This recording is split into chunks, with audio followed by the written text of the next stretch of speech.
Let me start up everything. Okay. Well, welcome back, everyone. We return back to the Cryptic Cabal Monster Mondays Season 2, Session 16, also known as Babysitting 101. We returned from last time. The party spent a good amount of time dealing with politics, intrigue, and escape. As they would find themselves traveling back to the city of Diamond's Death, a territory within Greg's Maratom's lands. As many of the world leaders would gather for the award ceremony for those who had participated in the massive war. Included in this was the Cryptic Cabal, who had been already notified that they had been were going to be rewarded for their deeds and services. Though as you lot got to the city, running into a few interesting world leaders here and there, you'd find yourselves kind of shuffled away as the precedents went on. Maybe partially due to being a unique lot, also due to the sudden interest in some party members amongst your ranks. With this, though, as the party found themselves kind of ousted after gaining their award, confirming that the frog or the toad known as Trollbane will be taking over as the vassal in the name of the Cryptic Cabal, offering them a pretty decent deal in exchange for his position.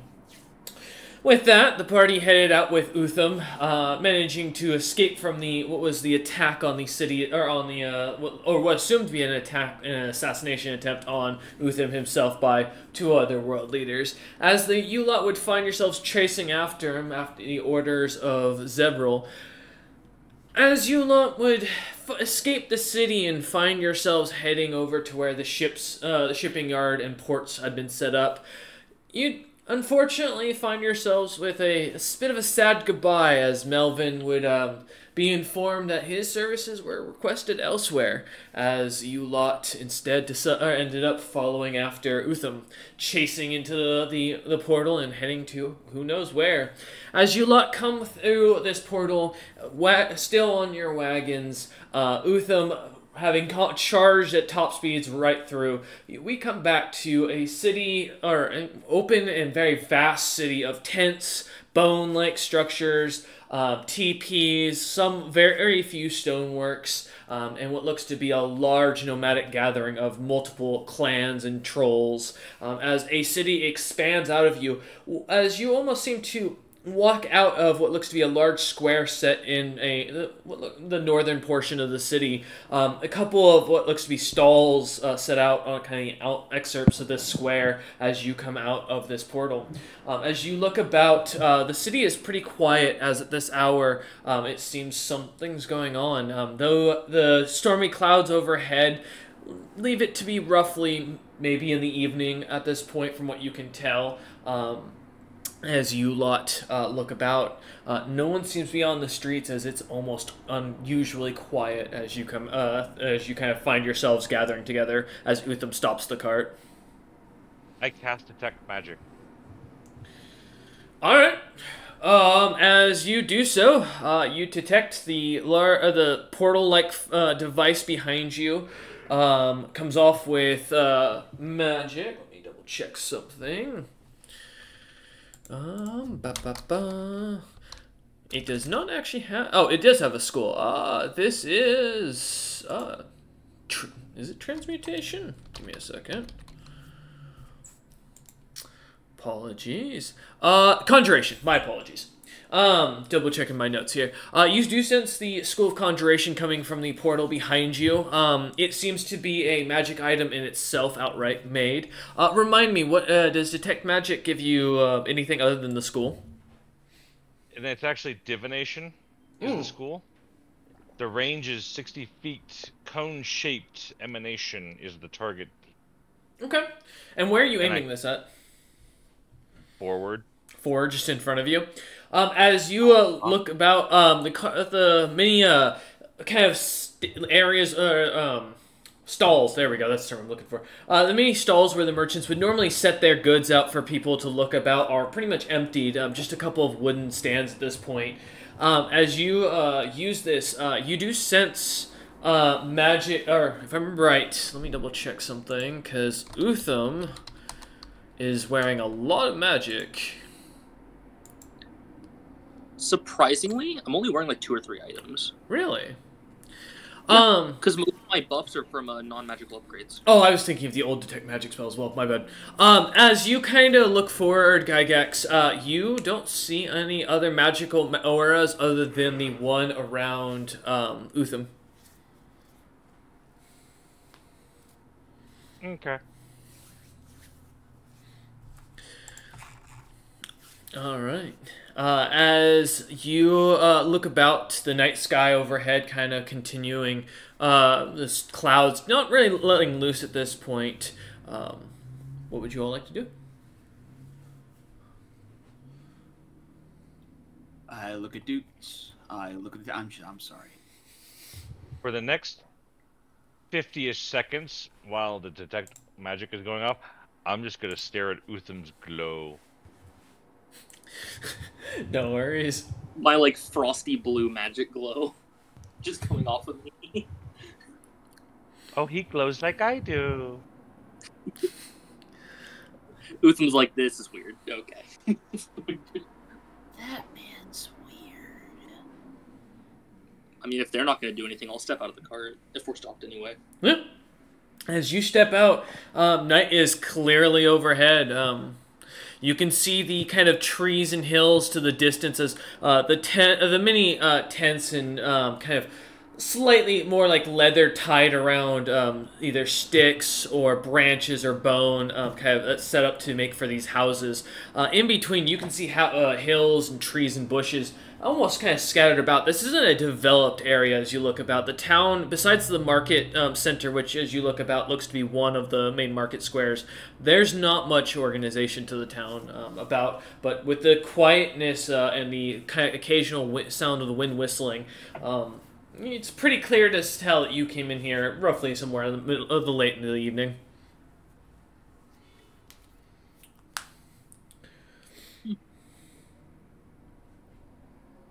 I mean, I was told to get these guys work.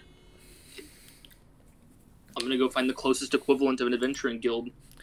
Alright, as you get out of the cart and start walking around, the rest of the party, I assume, following after Utham, or are you guys gonna go do your own thing? Dudes?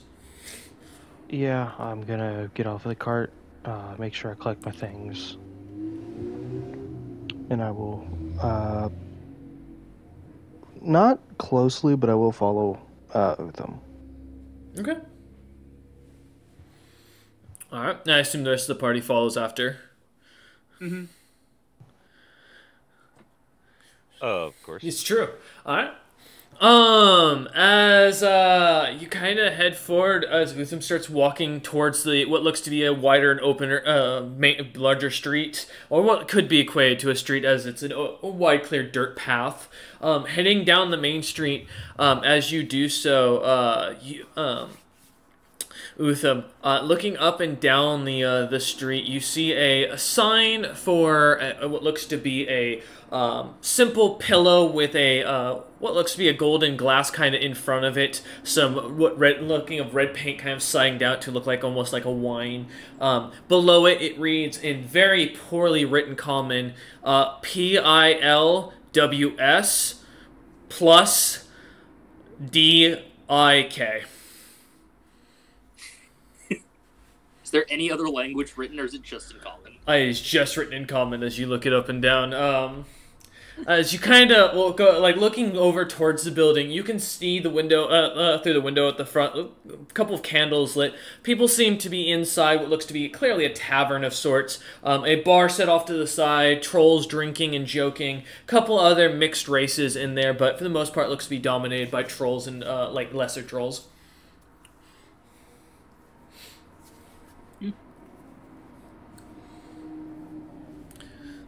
I mean,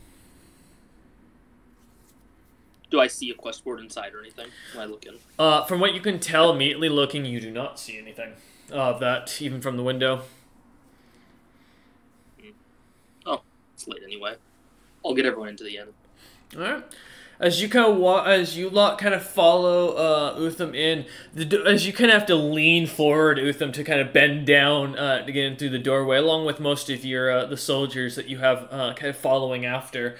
A troll comes, or what looks to be a kind of shorter and kind of thicker, almost human-sized, about 6 feet tall, green-skinned, long green nose with multiple warts sticking off of it, and what looks to be a bit of golden leather, like merchant's outfit. It kind of walks forward, a couple of medallions and gems upon his rings and around his neck. As he walks over, he kind of smiles and looks up at you, most of his teeth missing and what looks to be a little fly kind of fluttering out. You're staying outside, Gygax and Minion? Okay, no worries. Yeah, I heard it was getting a little crowded, so yeah. Okay. Utham, and I assume Doots, is Tuntun also following in? Yes. Okay. Alright, as the three of you kind of head in, many trolls about the bar kind of turning and looking towards you lot. What looks to be a small, or kind of short, kind of fluffy, sheep-like individual that stands on 2 legs. Their hooves looking to be almost elongated, like actual humanoid feet. Kind of seems to stare over towards you lot as you enter. But as this this orc with this long nose, or this troll with this long nose comes walking over, he kind of looks at you, looks you up and down, Utham, as he smiles, the fly fluttering out, and goes, "And what can I do for you, youngin'?" Just looking for a place to stay for the night, if you would. I don't think I have any girls that'll sleep with someone of your... As he looks you up and down. Mass?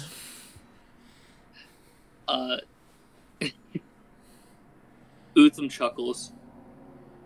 I don't need a place to sleep. It's the others that are traveling with me. He looks over to Doots and Tuntun and goes, "Ah! Don't know who you are. What do you want a space to stay?" Yes. Understandable. These are difficult times. I charge about a gold piece a night if you want to stay here. Given your size and such, I recommend you get 2 rooms, as he looks down at Tuntun.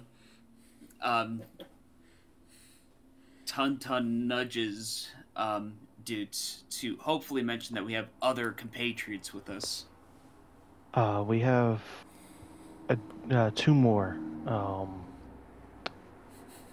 party members waiting outside. One is on the smaller side, the other one's a medium.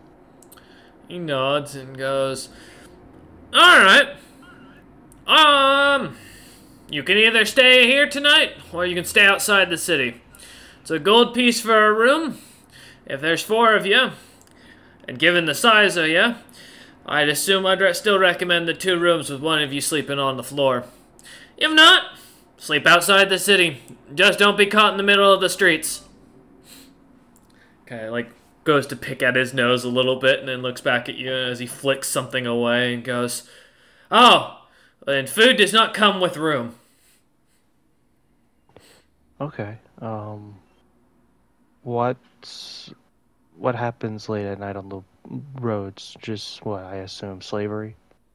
No! What's wrong with you? These ain't the Dragonlands. There's just wild beasts that prowl at night. There's no walls around here if you didn't see it. The creatures have no problem stealing small and innocent and weak-looking individuals. Also, there might be some trolls that might eat you. I'm not saying all trolls are like that, but, you know, there's some out there. Prophet's mother-in-law is a good example. I watched her devour an entire child in a single gulp. It was quite a sight. God.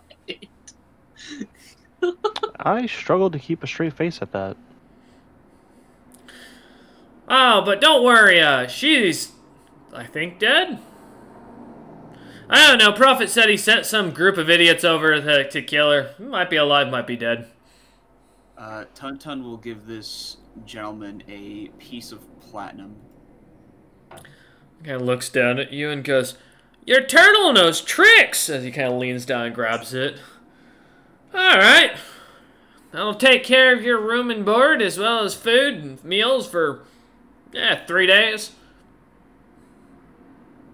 Perfect. And do you have a spot for quests? Oh, shit. He kind of turns, and as he's kind of scratching the side of his hip, he kind of walks over to the to the bar and leans over as his gut kind of slightly gets stuck on the bar, and you hear him kind of heaving himself a little bit as he sucks in air. As he kind of gets himself over slightly, his legs now up in the air fluttering, you hear him rummaging around in something as he kind of pulls himself back over after he seems to find what he's looking for, and brings over a bunch of quests. I believe I've already sent them out, but just in case, I will post this here. You did. They're also not very far ago. Yeah.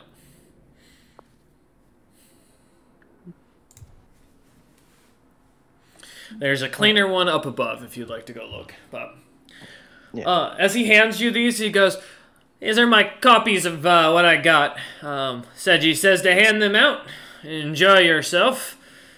Rooms are back there. Oh, don't be surprised. It's a little warm."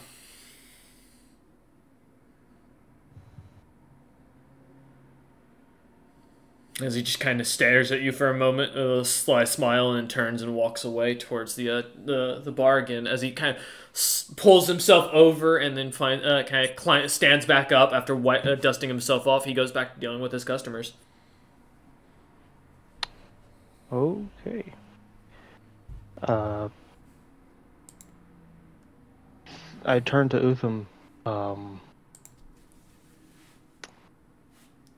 Thank you for helping us with the traveling. Where are you going from here? I'll be outside the town for the night. I'll be around for probably a few days before I head back to my homeland. I was asked to look after you for a little bit. I believe Zebril has things to deal with.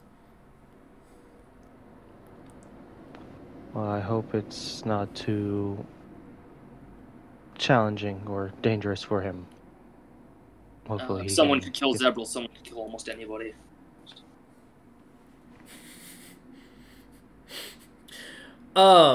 As Minion and Gygax, as you stand outside, give me spot checks to see if anything catches your eyes. You're kind of standing out there.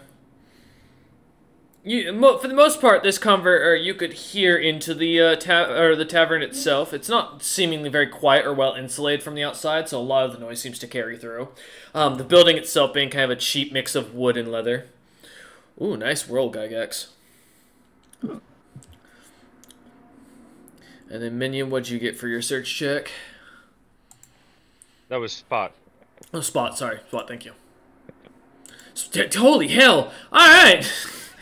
As the two of you kind of watch and look about the streets, something catches your eye as you see a couple of what looks to be older humanoid-like figures in the shadows, kind of walking along the opposite side of the street, just enough out of sight of the light to be able to fully see much of them. Beyond that, they're about what you can see is about 5 foot in height, and look to be effeminate in figure. But as you notice, there's about 2 of them that you count in total. A third figure seems to stand in between them, as you see what looks to be a large, by large I mean about 7 foot tall, humanoid-like figure, but with a massive head and large, thick elk-like horns, kind of walking down the street with these two as they kind of continue past across the street.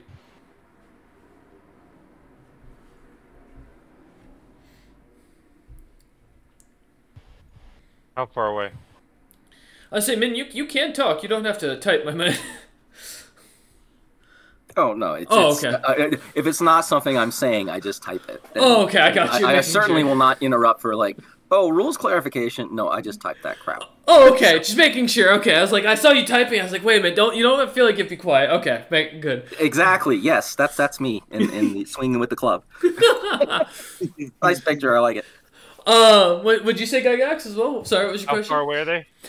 From what you can tell, you'd guesstimate. You can tell roughly about 40 feet from you to the nearest female figure, as though there's a female figure on each side, and then the individual in the center.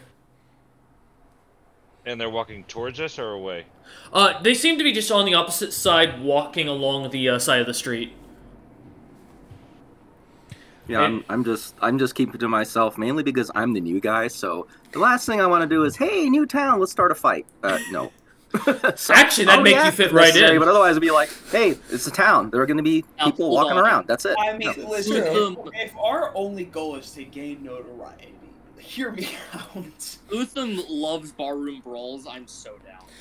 No, we do not need a world leader who's level 21 throwing down with a random NPC who does not have more than a couple health points. Thank you. A freaking a drunk troll's like, oh, I can take him. So I ready my loot. Yeah, right. Do I have line of sight of Utham?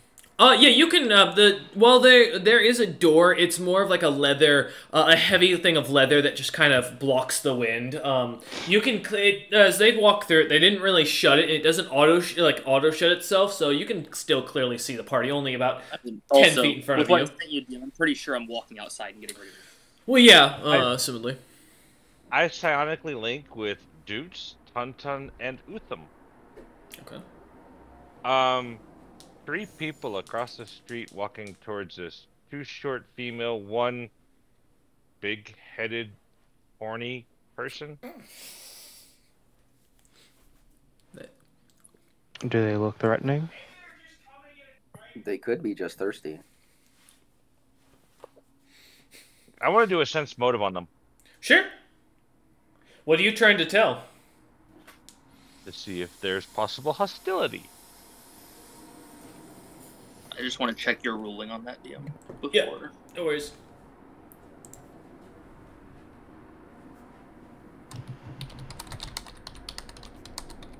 I rolled an 18 for sense motive.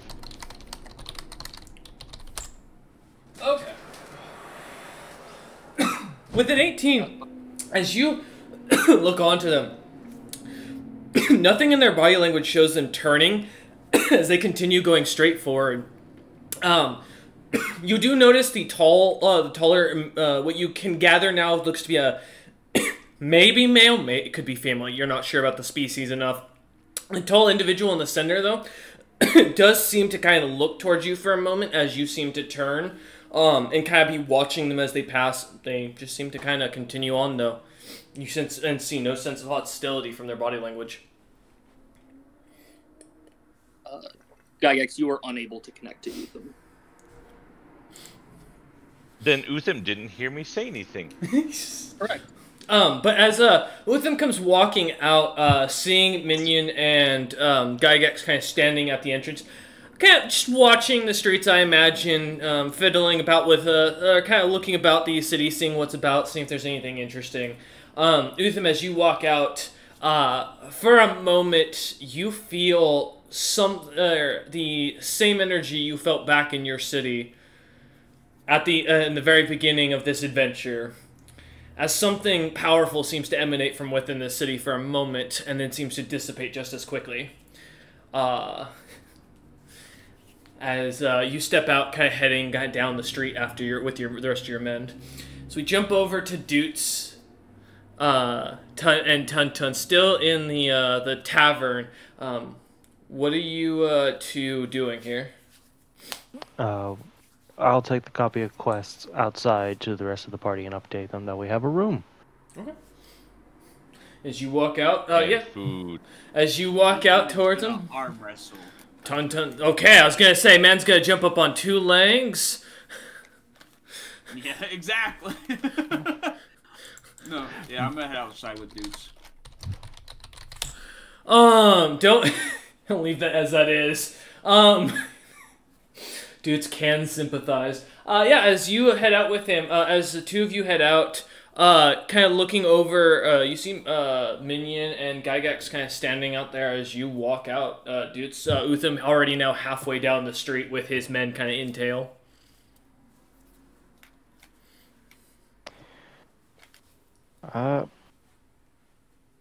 I'll just make mental note of where Utham is heading, because I will be asking him something later.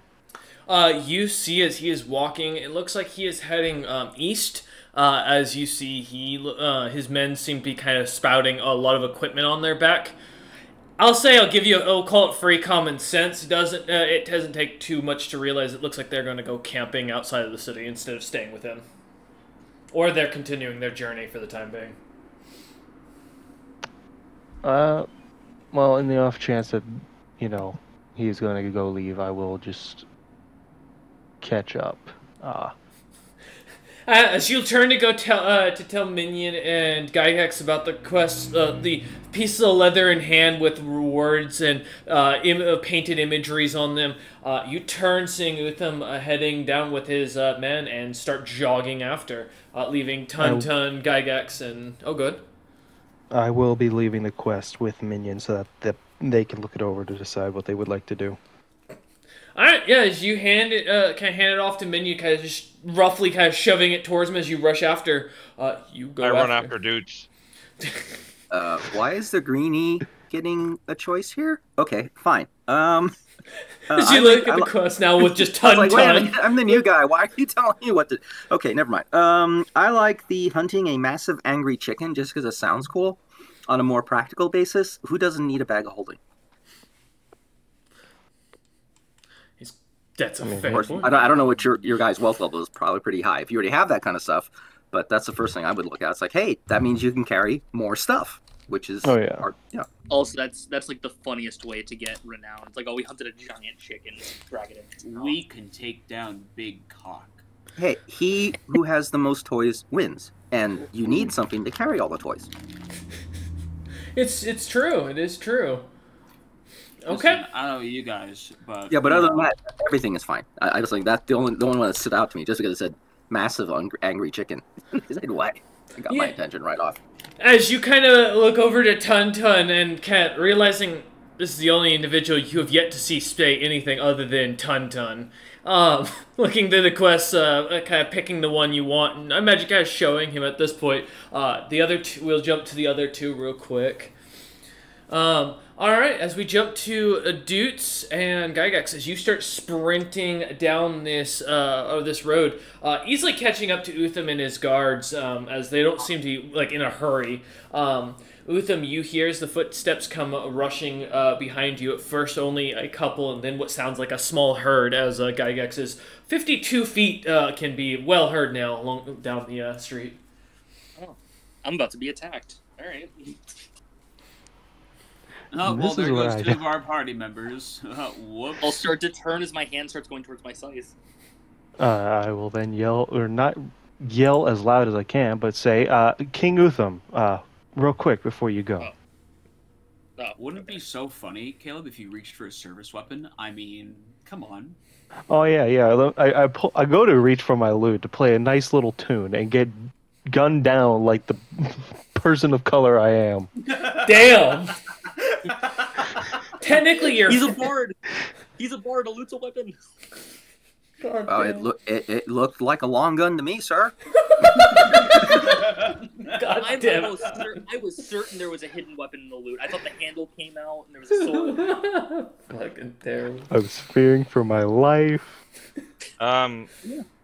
You do realize I'm writing all this down in the notes? Duke is now dead because of a loot gun mistake.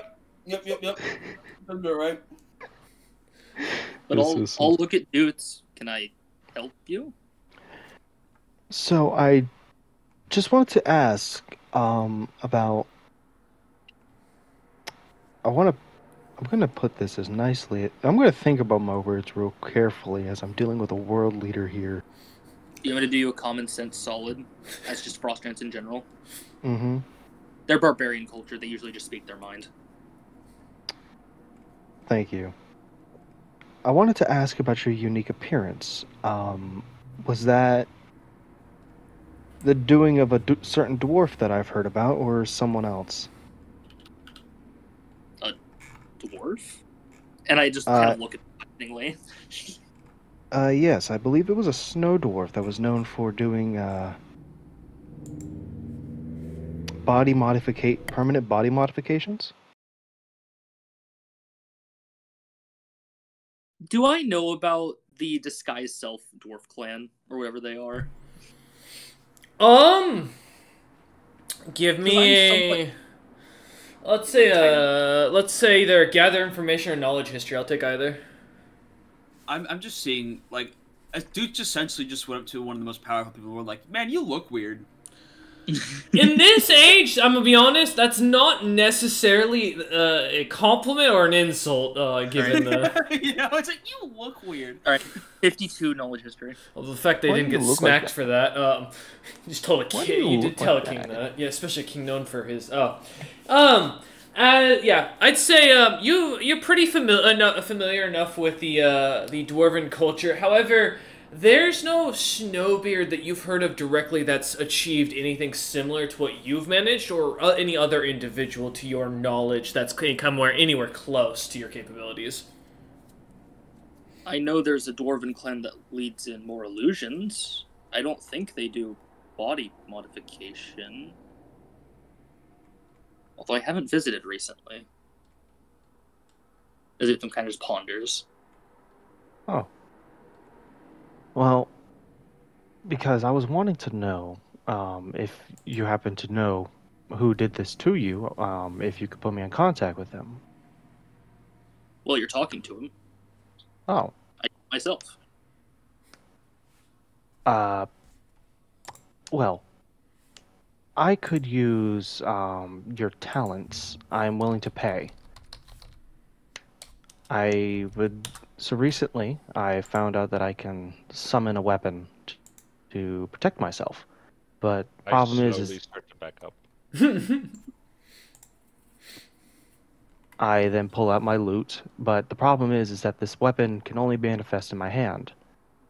And I need both of my hands for my loot. So I wanted to know if it would be possible for you to give me, say, another arm, and a means to conceal it so that I don't weird people out with my 3 arms.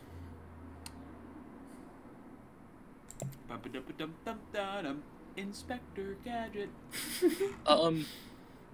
I'll send my men off because this is probably going to be a short talk to go start setting up the camp, and I'll catch up shortly. Okay. And then I'll look back towards dudes. I theoretically could give you another arm. I'd have to make the arm, but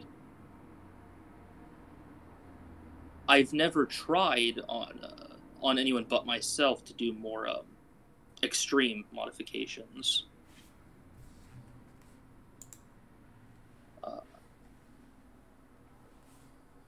But I can.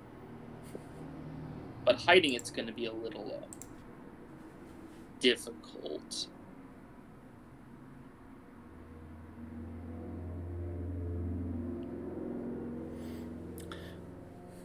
This dude just kind of goes silent. How difficult would it be? Well, the theory of hiding it would require cleansing another person of all of their skin. Never done it, but that's the theory. So unless you have a willing participant... Sounds painful. Very. It's literal torture.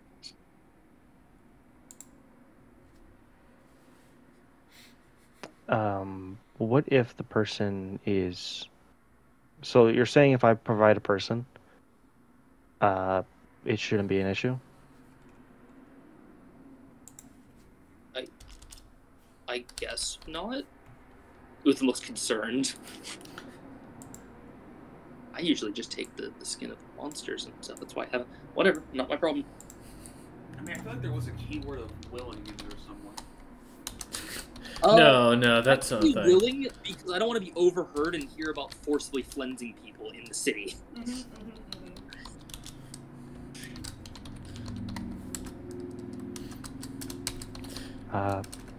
Okay. Well, then for now, we can just worry about the arm, if that is possible.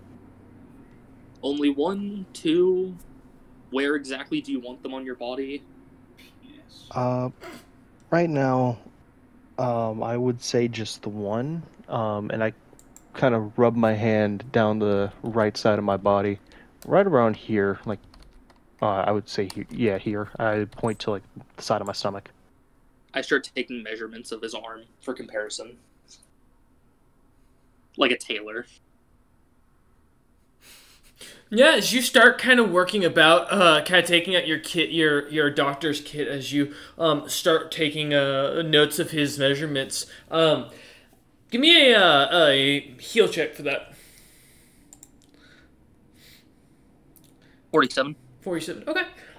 Easily managing to get a good understanding of the individual's body, though there's something off about it. The measurement, as you get the measurements, you manage to get a kind of a general idea of exactly what you're dealing with. You're not familiar enough with the species to name it outright, but you do recognize this as some sort of elf-like creature mixed with another individual-like creature. Easily being with that information in mind, you start piecing together how to attach the parts most effectively as you start taking notes. Okay. I can have the arm done sometime tomorrow if you pay up front easily. Of course. And as I go to reach for the coin, I would like to ask. It's also safe to assume the arm is not going to be able to change its appearance like me, is it? Oh, certainly not, because I'm not making it out of the same species. How much would you need of, say, my flesh if I was to submit my own arm? Oh, no. When I learn a new creature's craft, I usually disassemble the entire creature. Mm-hmm. And I'm assuming you're not looking to die, so... No, and unfortunately I haven't found another one like me. If you ever do, I can make the changes at that time. I'll keep that down in my notes. Thank you. How much are you asking for this? Between production costs, to give you a little bit of a discount because you work for Zevral, about 7,000 gold. Should easily cover it. I slowly walk forward. This fucking thing just going forward and back, I just look at it. The treasure chest with 51 feet. I can give it to him I can give it to you in platinum if that's okay. Either's fine. I'm not picky. All right. I will give him 7,000 gold pieces in platinum. Mm-hmm. As you hand over the coins to him, as you look through, as you look through it, Utham, kind of still writing down a couple of notes for yourself as you eye up, dudes up and down. Everything looks to be correct. Okay. Come find me sometime tomorrow and we can get to work. As I'll start heading off to camp, start crafting. Sure, it'll only take 5 hours. Okay. So. Alright, as you head off as you call for your guards to return, they kind of surround around Gygax for a moment, looking down at him, like staring on him. Huh? More curious than anything. Yeah, as they kind of then step back for a moment and follow after you as you start walking down the street, leaving Dutes and Gygax to return back to the party. As you two walk back, Minion and Tuntun kind of just been standing there watching you from the distance as this whole thing goes on. As soon as the guards turn their back on me, I open my mouth and close it. As you do so, you see a couple of them seem to look back and somewhat kind of stare for a second before returning their gaze forward.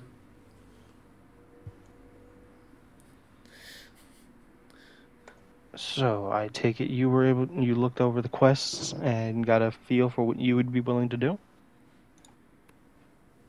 Chicken, if you're still asking me, or Minion, rather. Tastes like chicken, chicken. Okay. But all the rest are fine. Chicken is just preference. Tuntun's currently like down talking between a mug. Yes, and a bag of holding can carry a lot more food. Tuntun has his bag of fooding. First thing tomorrow, we can go ahead and get to doing that. Getting to it. However, taking down. Tuntun won't disagree with the chicken mission. However, he would like to point out the coastal clearings mission hosted by Seji. Oh, just out of character, is it something you like? Doesn't like hunting chickens or what? No, this is just something I want to do because it's the world leader posting this quest. Okay, that makes sense. In that case, once that's pointed out, like, oh, world leader posted that one. Sure, more kudos that way.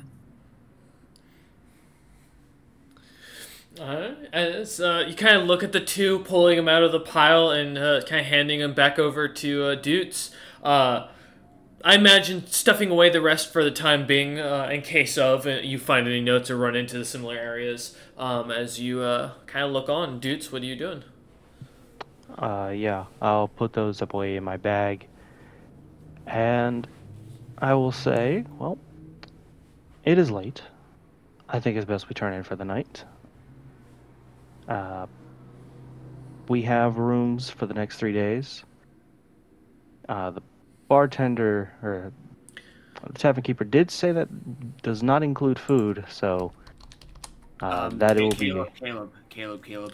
The platinum gives You us hear, food and you hear Long Nose or the orc go, or the troll go. My name is Long Nose, firstly, sir, and I will let you know you did pay for food. And I swear, if you're turning down my wife's cooking, I will come in there, or out there, as he kind of stares at you for a moment. Glass of some sort of liquor in hand. I'll come somewhere, wherever you are. Mm-hmm. Yeah. So for the next 3 days, we have food and room paid for, with the single platinum piece. I stare into an invisible camera. Yeah, bro. It's your fault for not fucking listening. What are you talking about? It's pulling a Deadpool hair already. No, before I got interrupted, I was going to mention that he did say we do have it, No, but he also mentioned we don't. So that's where I was a little confused. The room doesn't come with food, but the platinum that I paid for both. If it just paid for room, it would have gone a lot longer. Which quest are we doing? Oh my god. I blink and look to Gygax. Well, Minion wants to, or suggested the chicken, but Tuntun brought up that one of the quests is submitted by the world leader. It is where we would have to be hunting some sea hags. If you would like to put in your own little 2 cents on the matter of what you would prefer to do. I'm hungry. Let's eat food.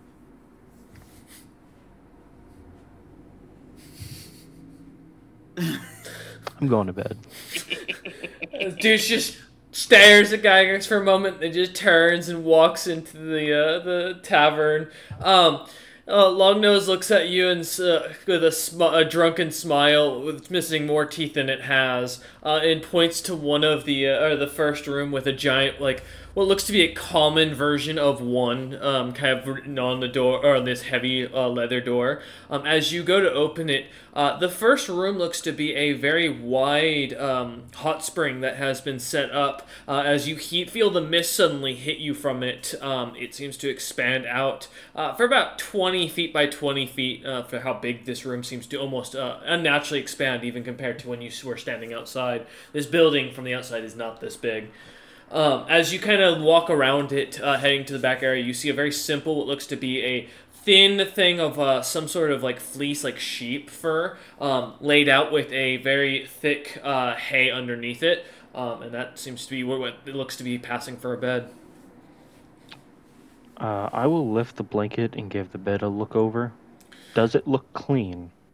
As you look at the hay or wheat, as you look about it, it looks to be as clean as it can be. It looks to be fresh as you look at kind of put your finger or run your fingers in between the strands, trying to dig into it a bit. Doesn't seem to be rotting and seems to hold quite firm, making it so it's very hard to get any sort of splitting of the mattress itself, if you will.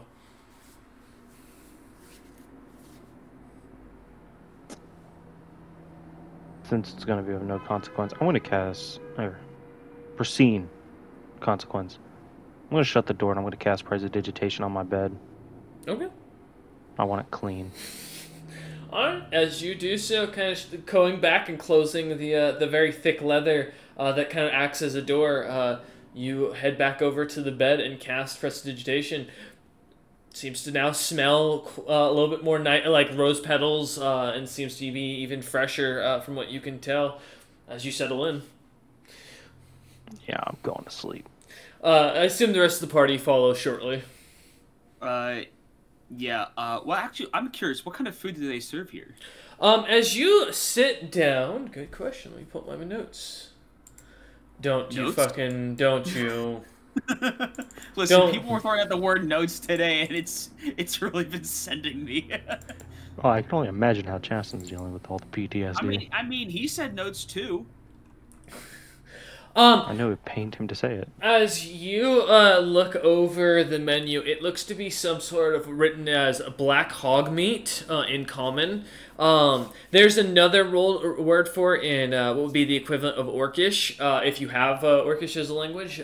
Tun. I know you can literally read anything. You do read, it says displacer hog, or displacer hog slices. And it's mentioned to be sautéed in what looks to be a thick red. Doesn't have an actual word, but it looks to be drawn like a strawberry.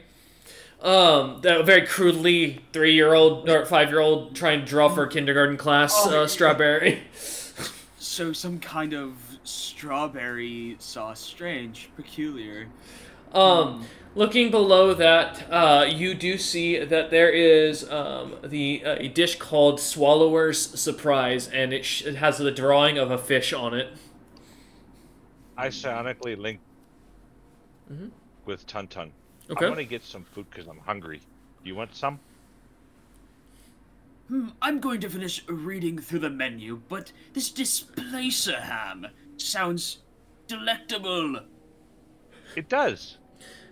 And Minion, are you going to head straight to a room or one of the rooms as indicated by the troll named Longnose, or are you going to sit with Gygax and Tun as they seem to be ordering food? Yeah, I'm just gonna rack up. I mean, head to the bunk. Okay. Yeah. As you follow in to the room with a large 2 in it, it looks almost identical to what Dutz is. You see the very large hot spring set aside. The simple setup of the bed. Not much more decoration to the room. As you find yourself somewhat warmed and relaxed from the outside city. Oh, beats the outdoors sometimes. So at least you got a roof over your head. Works for me. And a hot spring inside, which is something that this party has not experienced before. Yeah, that's a little strange, but okay. Yeah, personal hot spring. Well, that would explain the gold piece per person. I mean, normally I was like, what? But I go, oh yeah, hot springs. Yeah, I can see that. Oh, especially in a land like this, nomads. All right, Tun and Gygax, as you sit at the table, Longnose kind of pulls himself over the bar, kind of knocking a couple of clay and stone cups onto the ground as they crack apart. He stands up and kind of finds himself walking over to you two. He looks at you and goes, "Alright, Mr. Turtle and walking luggage, what do you have?"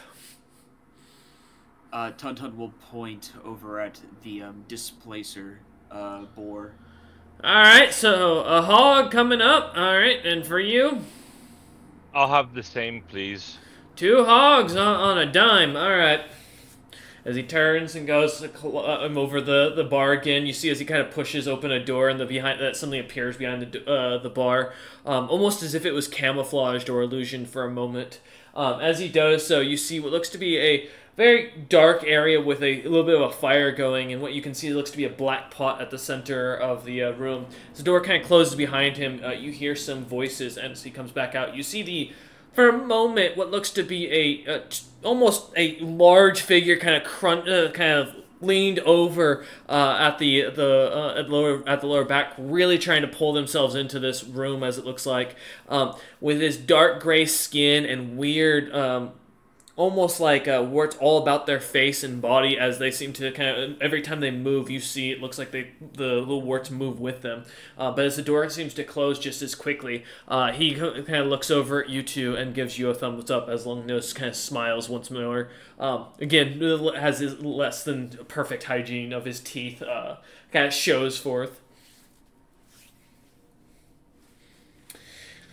All right. As you two sit there for a few moments, he kind of after a few moments go by, you see as he turns back in there and grabs 2 large plates, and you see as these whole hogs come out, almost split in half as he turns the plate, as you realize this was at one point a single hog.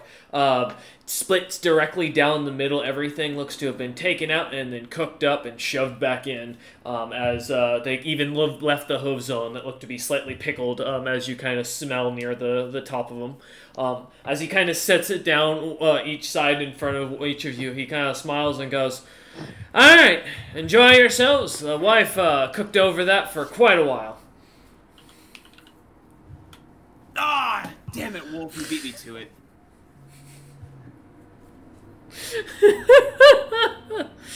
God damn. Just because I'm Scottish doesn't mean it's haggis.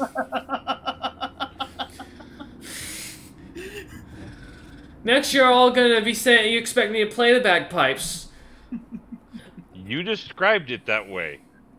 Technically, haggis, that's not what haggis is. Haggis is sheep stomach with everything shoved in the sheep stomach. This is the whole hog itself. That's why I said hog haggis. Man. Alright, well, Tun is going to enjoy his haggis. God damn, I hate you all. This is the repig oot hog thing all over again. Yeah, as the two of you dig in, it is finely cooked. There seems to be a lot of spice to this, as it almost as you take your first bite, the meat itself seems to be perfectly seasoned, though. As the kick of the mixed spice leaf hits your nose, you can't help but feel the true flavor of troll cuisine, as the world leader who's playing the character called it. As you begin to feel your noses flare, both of you give me a fortitude save to see if you can handle the spice. Alrighty, fortitude. Let's. Can the baby or the innocent, literal thinking individual survive? 22. Damn, that's with ease. Gygax, the spice is a nice kick to it, but beyond that, you don't get much else. It's like eating medium salsa. You can tell there's spice there, but it's not much to it. Alright, and as for Tun, a 19. 19. Similarly, Tun, you find yourself almost just enjoying the slight fire of the hog rather than the actual true spiciness. You do watch as a few of the other trolls almost seem to look at you in amazement as you manage to devour this thing whole. Reminds me, kind of reminds me of the fiery clairs. I'm still sonically linked to you, so I hear that and I go, is that what they taste like? Similar. The spices. Lucky you.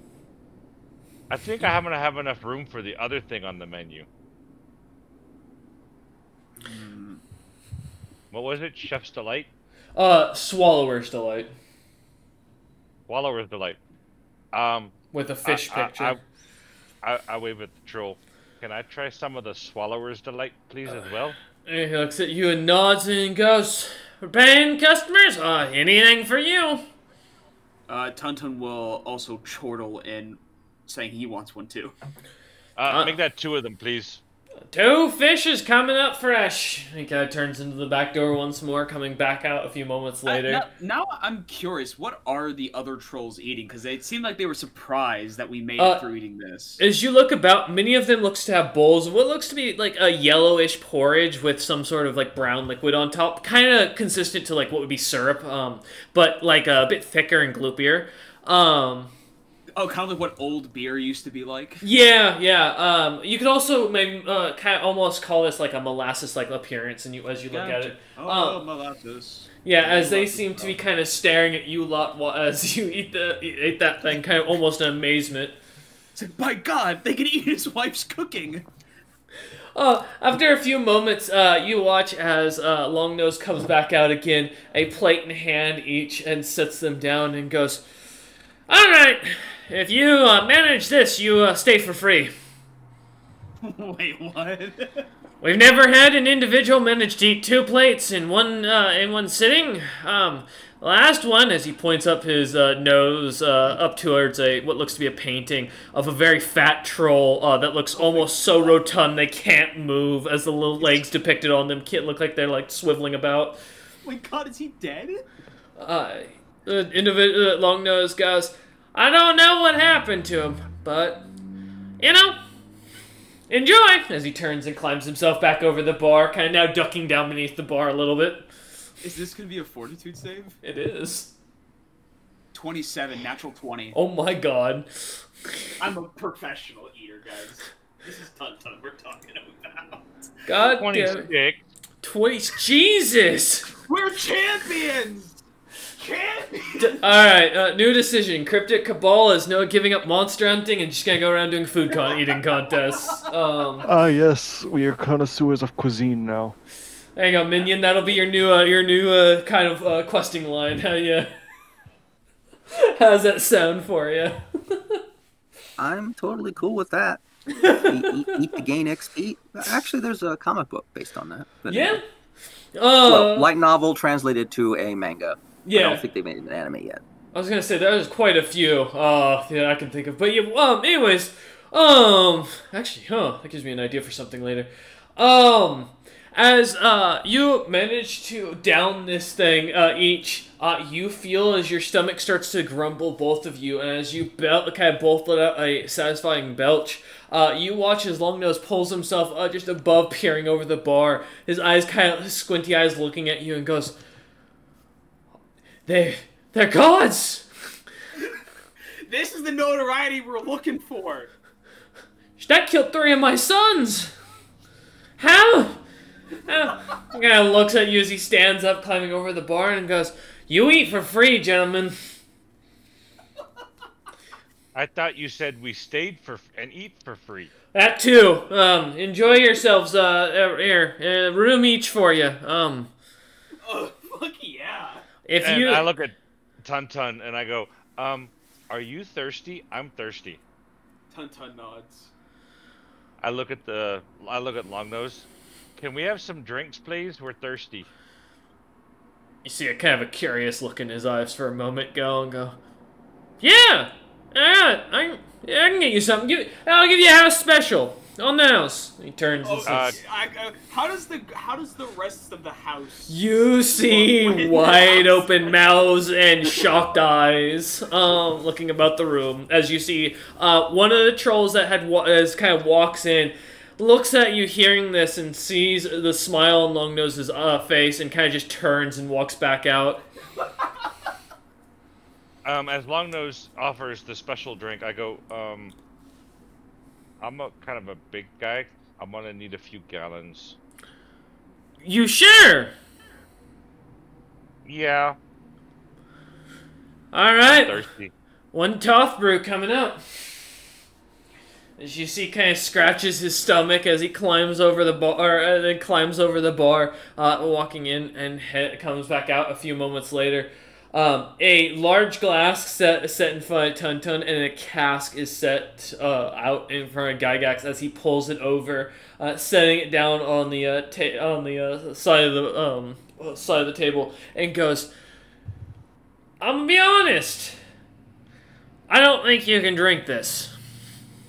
I take a deep whiff of it. Give me a survival check. What? No fortitude save? Oh no, it's not. It's not poisonous to smell it. Otherwise, poor Longnose here wouldn't be doing too hot.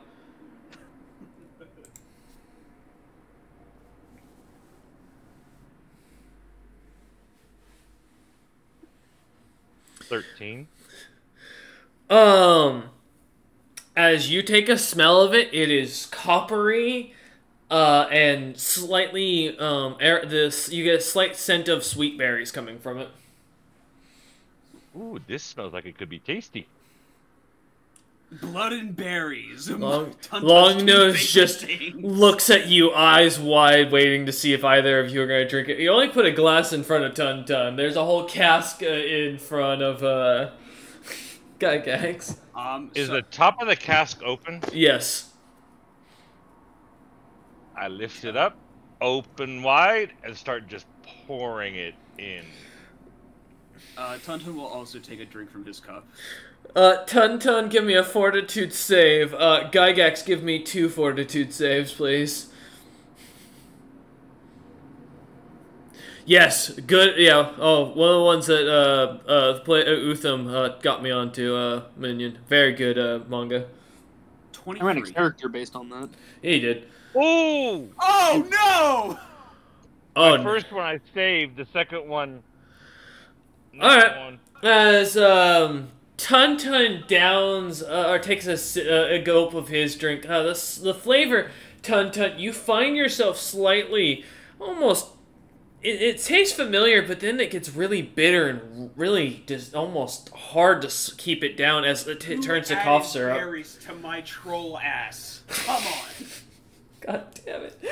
Oh, as it kind of, you feel the gagging sense that you're in the back of your throat, but nothing kind of takes hold.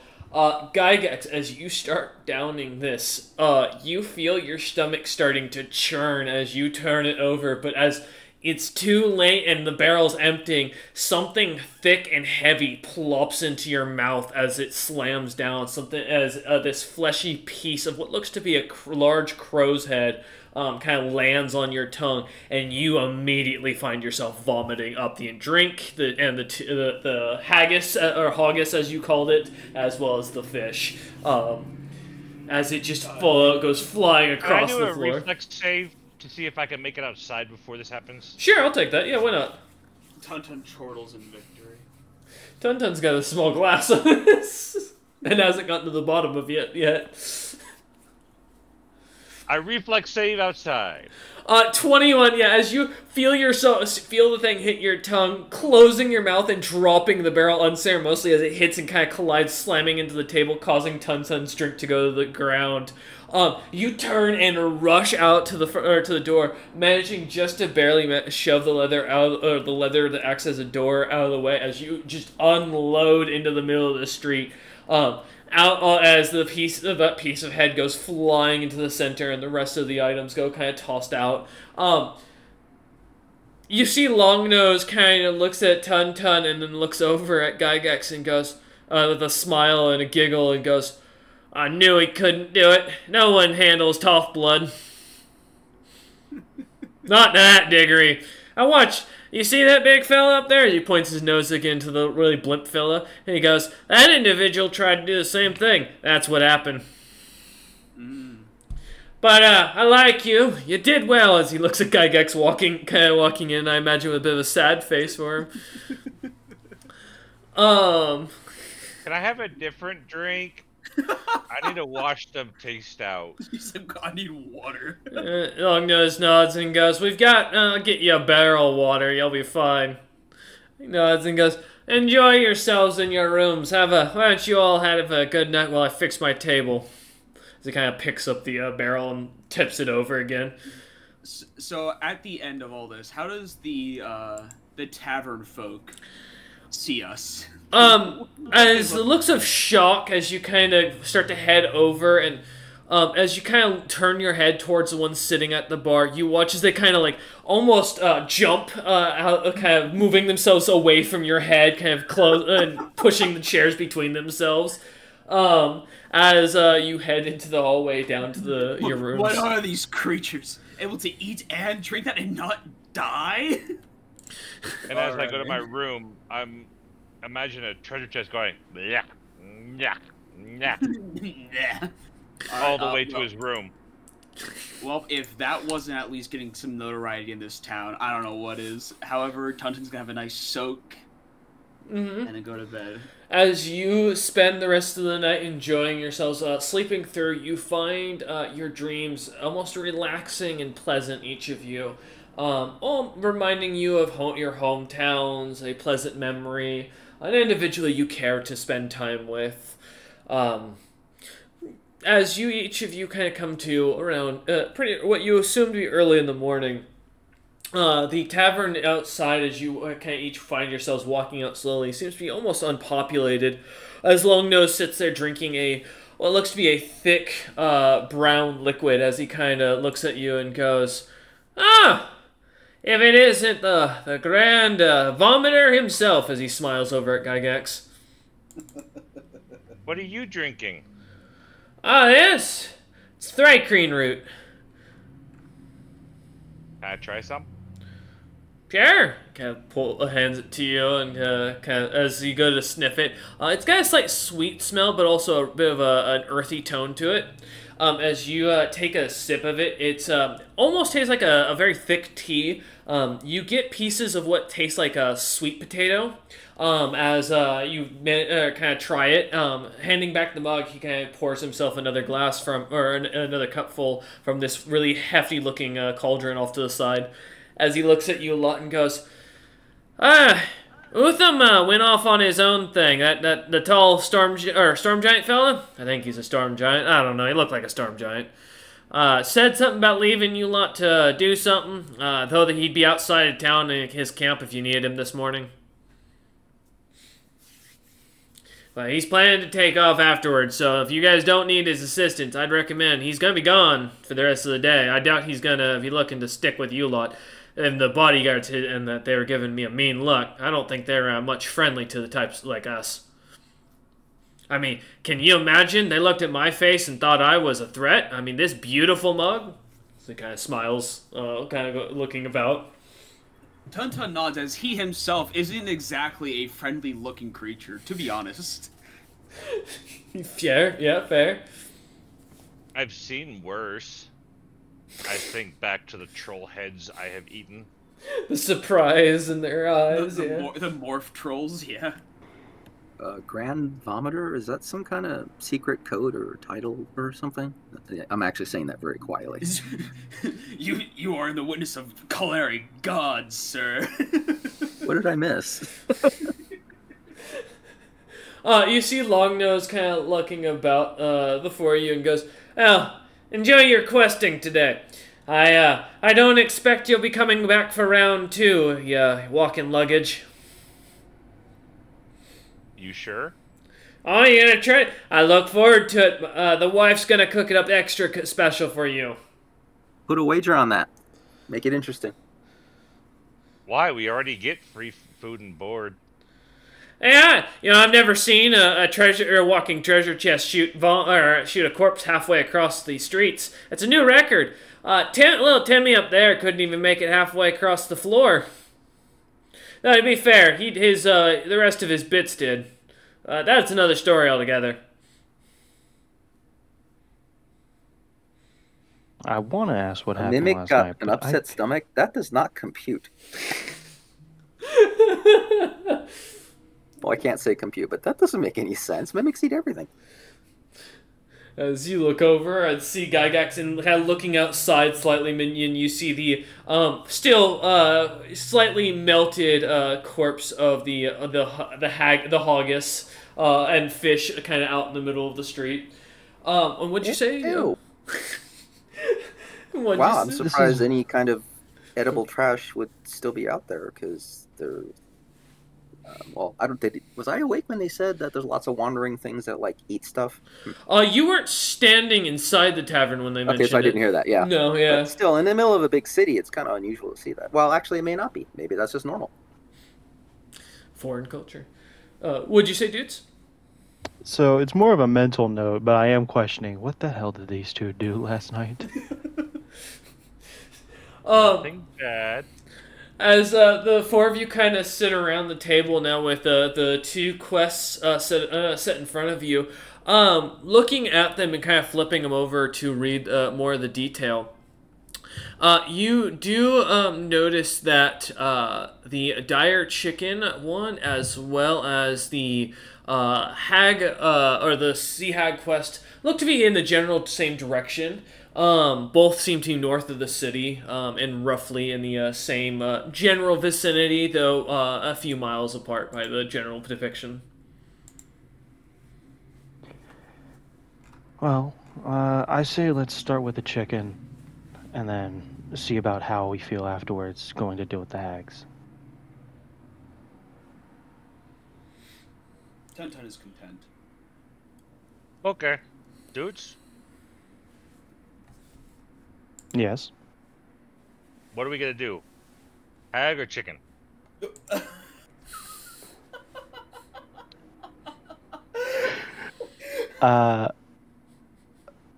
Let's start with the chicken, and then we'll go after the hags. Okay. Incredible. I kind of squint my eyes.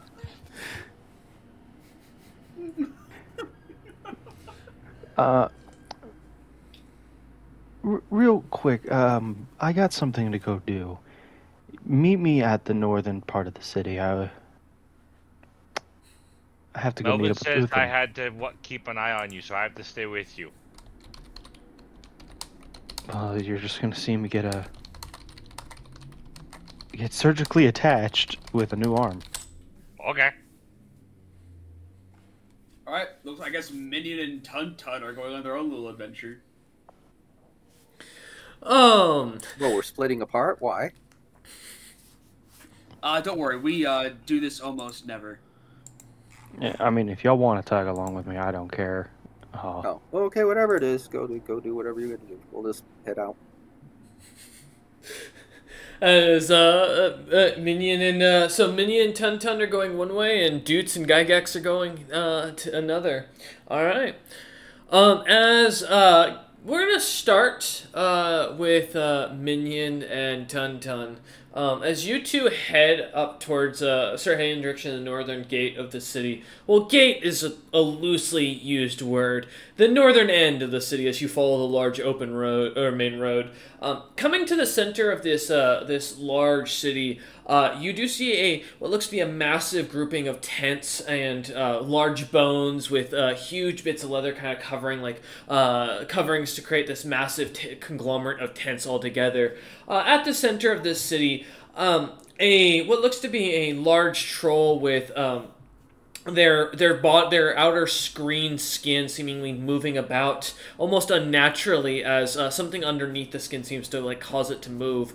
Seems to stand there at the entrance to this massive conglomerations of tents, as well as another individual that you see looks like a very skinny and short, about 5 foot tall orc. And I do mean orc in the traditionalist D&D sense. He is an actual green-skinned orc, just kind of standing there, talking to the other individual. That's as their flesh kind of moves about.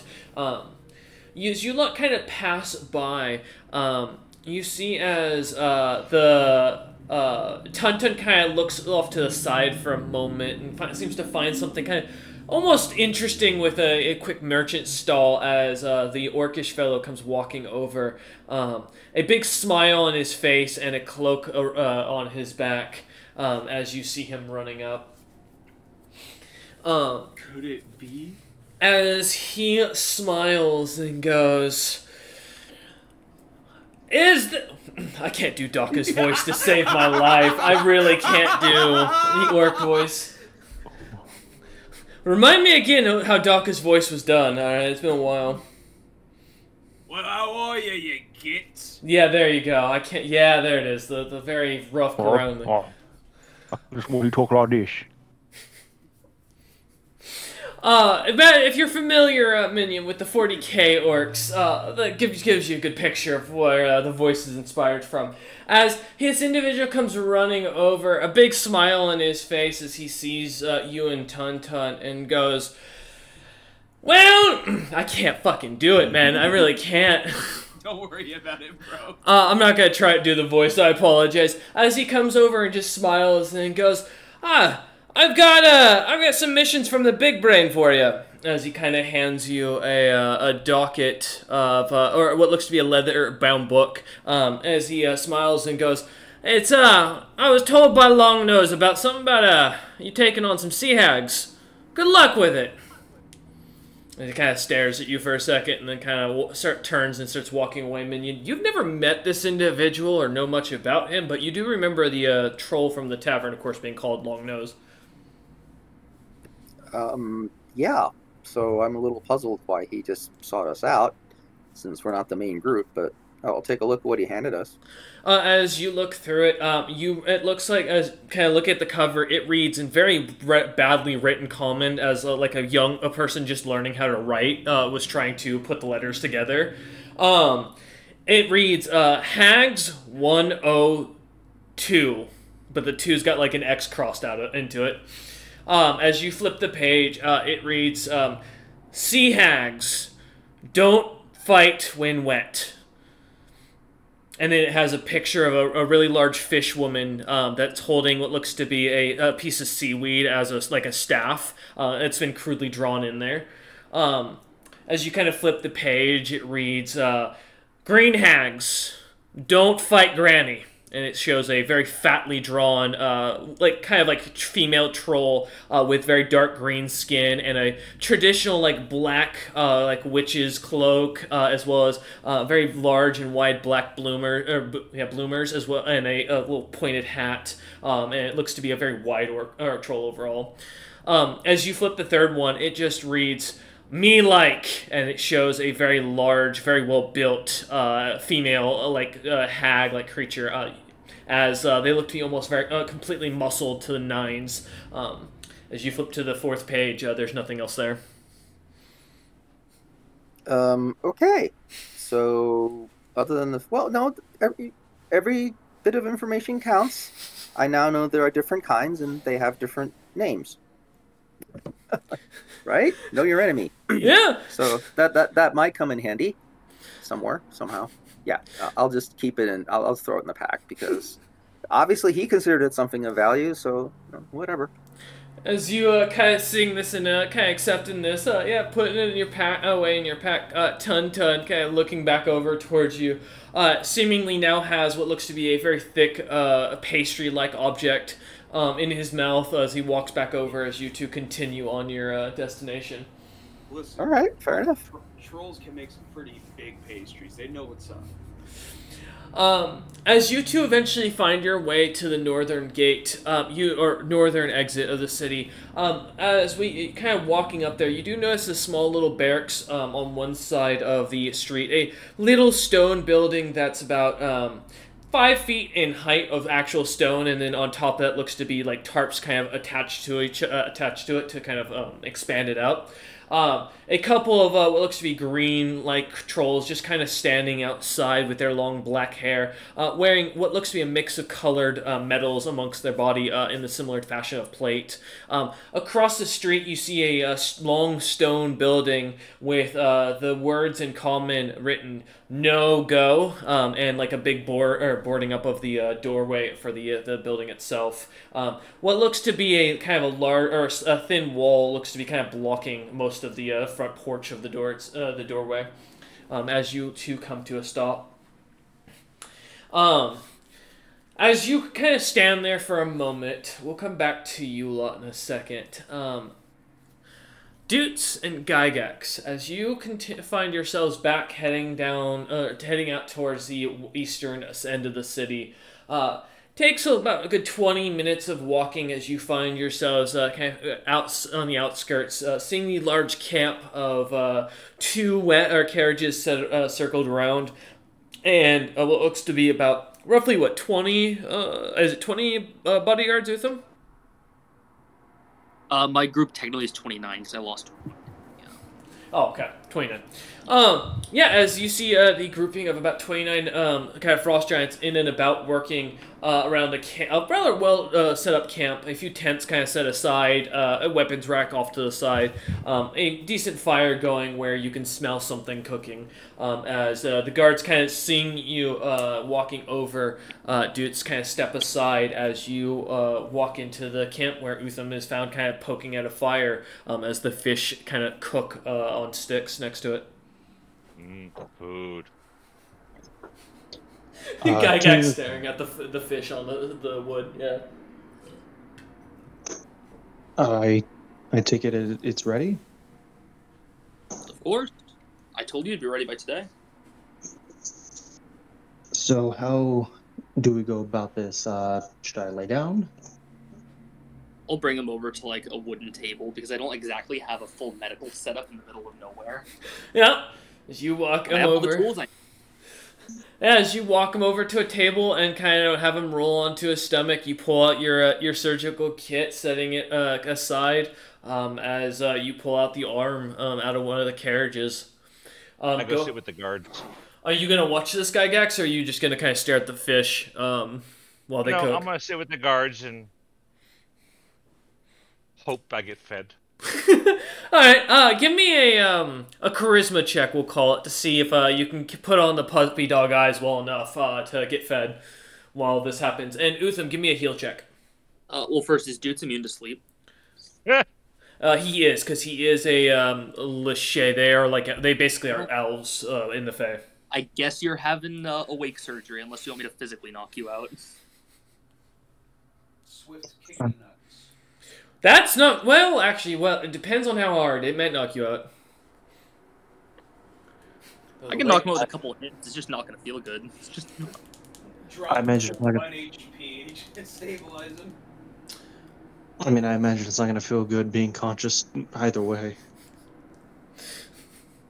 45 heal check. Or Alright. charisma check. Yep. Dudes, you gotta decide, are you gonna be awake for this, or are you gonna want to be unconscious? I want to be unconscious. Smart decision. I guess I'm wrapping an arm around his neck, and we're going to knock him out as quickly as possible. Alright, give me a strength check, Utham. As you give him the old Chinese masseuse special. 25. Oh, a happy ending, I see. Dudes, what's your AC? 18. Yeah, after with little work to it, and due to your size alone, Utham, as you kind of lock your arms around the throat in a headlock, kind of putting your elbow right into the throat and really clamping down. You feel dudes kind of fight it for a moment, but after a few seconds, he goes unconscious. Kind of looking over, you see as Gygax seems to be kind of looking up at the guards who are kind of playing cards. A few of them playing a finger knife game. Some seemingly joking as they eat. None of them seem to be tossing any bits to Gygax. Oh. Well, I just shake my head towards what Gygax is trying to do, and I'll get to work. Turns out a treasure chest the size of a bear, actually a sedan, I believe, is not as adorable as most people would expect. Size of a hippogriff. Oh, a hippogriff. My bad. Frost giants prefer giant boars and wolves, not many other creatures. Walking luggage isn't apparently as adorable. But as the surgery begins, you watch as it's almost like a true artist. The surgical knife is taken out, or the small knife is taken out. Pieces are cut up, and what looks to be a strange magic as Utham seems to begin chanting something over Dudes' body, though the words seem to be unable to be understood, Gygax, as you hear them. You take a second. I will tell you, this is what would be called, I guess, the equivalent of a celestial in this age, like true celestial, for your languages, because I know you get that every time you hear it. So yeah, as you hear for about a minute of chanting of this continuing. Yes. I will say it'll be on the harsher side of celestial because it is a very demonic graft I'm using. Oh, okay, that's fair. As you finish up attaching the arm, as you kind of step away, dudes, almost immediately you find yourself kind of waking up as you do so, feeling the new appendage attached. And remind me, where is this arm going? He told me to put it a little under his other arm. Right or left? My right arm. Okay, so you're now 3/4 of a champ. We're getting there. Yep. All right. As you kind of, with this in mind, kind of standing up, you feel your body slightly off balance. I will let you know for at least for the next week, you will find yourself with a 5-foot speed reduction for the clumsiness of movement, as your body gets accustomed to now having to accommodate for a new appendage attached. All right. It's even more weird because this is the long arm, so it's longer than his other two arms. The guards kind of look at you as they see that you kind of stand up. All in truth, only taking about 5 minutes to perform this. One of the bodyguards looks over at you, dudes, and goes, "So you wanted like a tail, or do you just want to be able to give yourself a reach around?"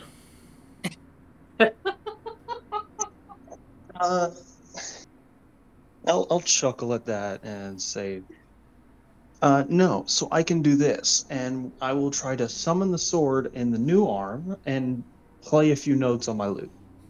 What sword are you summoning? My familial sword. That was the question. Did you pick? Because I don't think you did. What kind of sword? You were told to pick a sword. I believe it was supposed to be a long sword. Okay.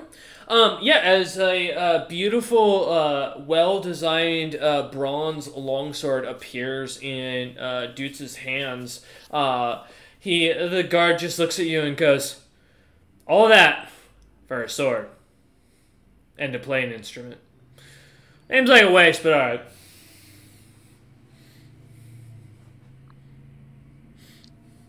He just kind of eyes you up and down as he sits back down, kind of looking at Gygax. He kicks off some fish off of his plate, and then goes back to playing cards. As Dutz shouts, "You're free to think that." As the two of you kind of turn, Gygax and Dutz, heading back up towards the northern portion of town, leaving Utham and his party at the camp. A little bit goes by, but as you eventually get to the outskirts, you see as the two party members are kind of just standing at the what looks to be an archway that's kind of been set up to act like a gate, in air quotes. There's no wall on either side of it. There's no actual door, but there's a gate frame. As you kind of see, at this point, I imagine Tun and Minion just kind of leaning back and relaxing.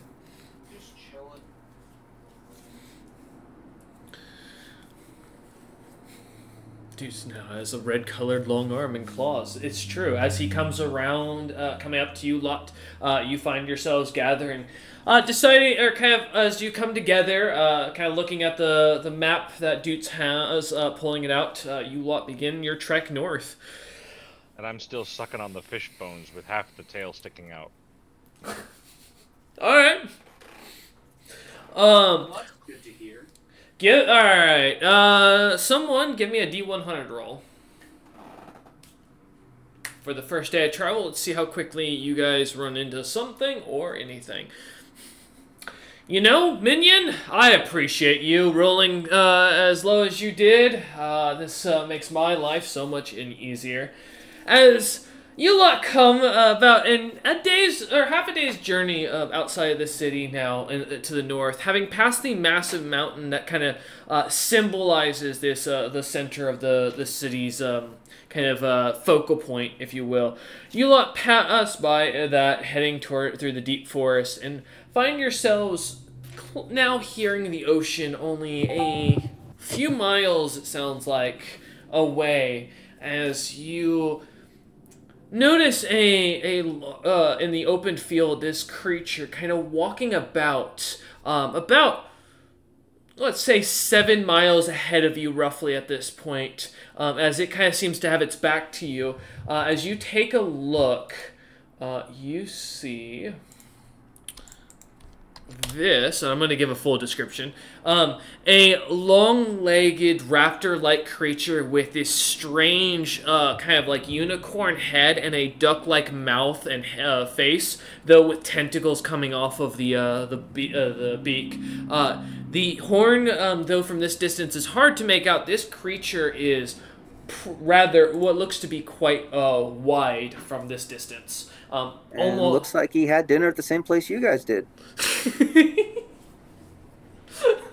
As you see it kind of bend over forward and seems to shoot out something out of its head as a little creature that will seem to be running by in front of it. You hear a loud shriek, and as a little bit of smoke in the distance kind of rises up, creature kind of walks about.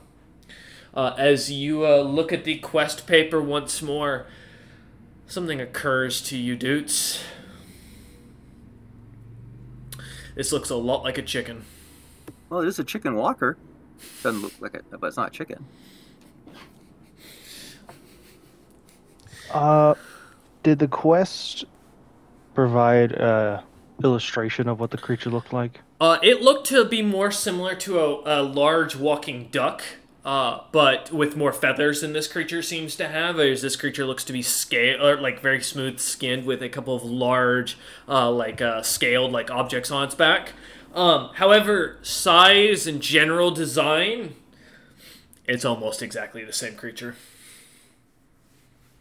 even down to its reddish hue. How tall is this creature? From the distance you're about 7 miles down, like south of it. Now this is open country for the most part. And there's not many thick trees. Only a couple of bushes and the occasional tree out in this area. From this distance, the creature looks to be a decent height, but it's hard to tell from this distance. You can give me a spot or a search check specifically, I guess we'll call it, to see if you can gather it exactly. And that goes to anybody else who's trying to get a better picture of this creature, as far as it goes. What's the roll? Search check. Spot. Searcher spot. Yep, I'll take searcher spot. Fail. 6. Ooh, God. Avray is chosen its new victim for the night. Jesus. Grumpy, you got this a few nights ago. 10 from Dutes, okay. 17 on spot check. 17 on spot from Tun Tun, okay. Minion is having the exact opposite. Damn, alright, nice, Minion. 24. Alright, going up from the top to the bottom, starting with Gygax. Gygax, from what you can account, this creature looks to be probably matching, similar to you, maybe, roughly to your height from this distance, though. It's hard to get a full, clear understanding of the creature as it's bent over, kind of looking like it's trying to bite at something or moving something with its beak. Dutes, you are up next. As kind of taking a look at, you get roughly, Dutes, it's definitely tall, but it may not be as tall as it appears at first. As you kind of guesstimate, it looks to be maybe 5-ish feet. As you kind of take a second. Going up from there, Tun Tun, as you kind of stare at the creature, you count the creature's about, you'd say, 5 feet tall, roughly a little bit longer than you, maybe by a foot or two, if you're counting from its beak to its tail. And you'd probably say the creature roughly weighs somewhere a little south of 400 pounds, from what you can guesstimate from its rounder belly. But what catches your attention at first is the creature seems to kind of not be paying attention to you guys at all with its back turned. Kind of being slightly, it seems strange, especially for a creature like with the way it was acting for a moment there. Minion. Thank God someone rolled about with a 20 tonight here on this. As you take a second, Minion, you're staring at this, you gather all this information I've stated. But something's off. As you look about, you notice a second set of footprints about 20 feet from you that looked to be in a similar shape, but what looked to be slightly bigger than what this creature in front of you looks to be. As you kind of take a second, they're also, as you notice, these footprints off to the side are kind of going in the opposite direction, meaning where you lot just came from.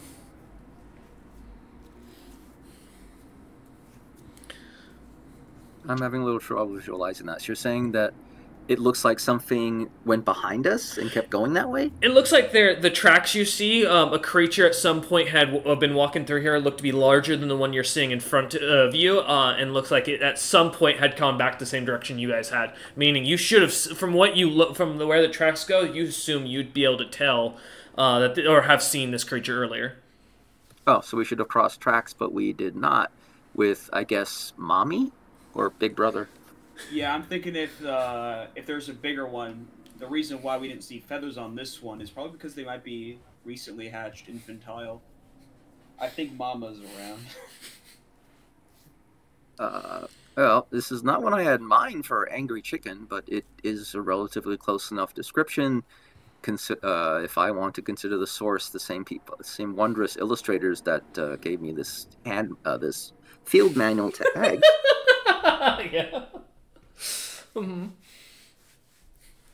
Well, listen, the only way to bait out the mama is to kill the kid, right? That would be one way, or just make it cry out. Also, by bait, I assume you're implying some kind of trap. I didn't bring anything to catch something, what is it, the size of a house? 5 feet tall and about 7 feet long. Okay, so that's that's the one in front of you, at least. What you right? Yeah, so judging by the bigger. tracks, I'm going something the size of a house. It's small. Yeah. That's a good. That's a good point. Yeah, that's a good way to look at it. You know, I don't know any better. I don't know what this thing is. I mean, as a person, I know what this thing is, but as a character, I was like, I don't know. Looks like a big chicken. Tun is going to start making his way towards the baby creature. I will stand for 2x2 formation. Why not? All right. Except we're only half of 2. Yeah, I was gonna 2 by nobody. Huh? Sorry, what was that, Gygax? And you said it's 7 miles away from us? Yeah, in front of you. This is just open country. There's nothing kind of blocking your visuals anywhere around you. As you look back, you can still see the mountain that's kind of covering you're back to half a day's march. Still seeing it from where the city would be hiding behind that. Gotcha, because I was to say, like, my travel speed is 1 mile. Like, no, yeah, you've been traveling half of the day at this point. You'd gather you guys are probably at least 10 to 20 miles outside of the city at this point, heading north. So yeah, I don't know who has those kind of eyes, but there's no way I could see something 7 miles away. It's large open fields. You'd be surprised what you can see when something stands out. I guess that's fair. Okay. 7 miles is a great distance. You'd be surprised. Well, even with a scope, I'd have trouble seeing that, but okay. You're in Kansas. No, you're not in Kansas anymore. Yeah, as you as Tun and Minion start kind of heading straight forward. I keep walking with them, but I go into hide mode, so I'm gonna hide. You give me a move silently and a hide check. Yes, Dutes, what about you? Yeah, I'll follow. I think it probably would be better if we get close before I ask Tun to treat this thing like we did the goblins. Okay. Without mercy? Without mercy, by burning it to death. I thought we had. Well, what is acknowledged as proof that we actually caught the chicken? The quest just says hunt it. Oh, okay. I can eat it. I can morph into it. Well, no, I was just thinking maybe they just have like someone doing a whatever truth spell saying, "Did you kill this?" Yep, we got it. That's a low level spell. It's true. 23 hide, 24 move silent. Okay, perfect. All right. So with Tun and Minion kind of heading up side by side, Dutes trailing a little bit behind between the two, and Gygax staying off to the side, finding himself any shadow or bush he can kind of hide into. as you lot head forward, continuing forward. Give me listen checks and, let's say, search checks. I assume at this point you are all wary of whatever this big chicken is. Expecting Mama to show up any point, as you put it. 24 listen. Okay. 12 listen. 16 listen. Alright.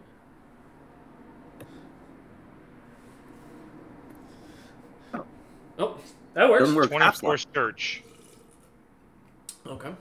Yeah, it doesn't. Suddenly, the shortcuts does not work. I've tried. You actually have to type out roll. Mm-hmm.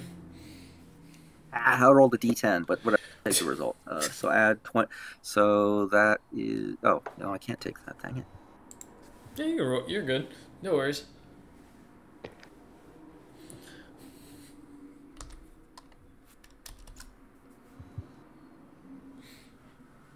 A little better. Sorry There about we that. go. I just keep getting the. Hey, no some worries. dots off. Yeah. When we had 3 bots in here, we used to have issues with it. Trust me, so not a problem at all. God damn it, Utham, stop rolling in the background. You've already failed yourself here. As you kind of continue on, listening in to the area, as you continue going forward, the storm over, or the thick clouds overhead, the light wind on the air, you begin to hear every once in a while these heavy sounds of what sounds like thick feet hitting mud, the light or thicker mud and dried up mud on the ground, as it seems to kind of walk, seemingly like as it's getting closer. As you get closer to what you now assume to be this infant of sorts, now only about a quarter of a mile away from this creature, the footprints you hear behind you seem to be getting closer. You'd guesstimate now amongst the rolls to be about 30 feet behind you, as you kind of come to a stop.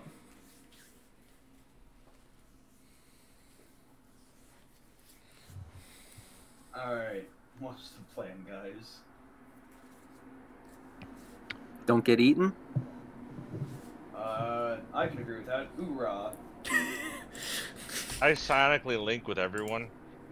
So the little one's in front of us, a quarter mile, and we all hear something about 30 feet behind us? Yes. That's a little too close for comfort. My search was a 24. Do I see anything? As you turn around, looking, not having seemingly being spotted at all, you see nothing there. As you kind of stare for a moment, though, you do see as the creature seems to leave footprints in the dried mud. As you see suddenly 2 thick footprints kind of appear, not like about 30 feet behind you exactly. I'm gonna move to where it's 15 feet away from me from the footprints. Okay. God, I hope this fucking thing isn't invisible. That would really suck, guys. As you kind of move, let's roll initiative. Fucking invisible. Don't forget, I'm hidden. No, I know you're gonna get your action goes off before, so you're getting your 15 feet of movement. I'm just having everyone roll initiative as you do this. So. 17. 17. Alright. I gotta roll 2 of these. Wow. Did I really get 2 10s? That's just mean. 15. I got 15. Alright. 15 for the 2. Oh, we got twins here today. Hey, Deuce, was that you at 15? Yeah. Tun, what'd you get again? I got a 17. 17. And Minion. 22, nice. Well, that was a waste. Hey, Yeah, nice crit, bro. better to get it, at least for initiative than nothing else. I don't like it for saving throws, but okay. It's If I true. remember correctly, this same guy got fucking 2 nat 20s like last game. It's true. Everybody loves Minion. What's up, Gygax? Between Deuce and I, since we're both 15, are we doing a dex check?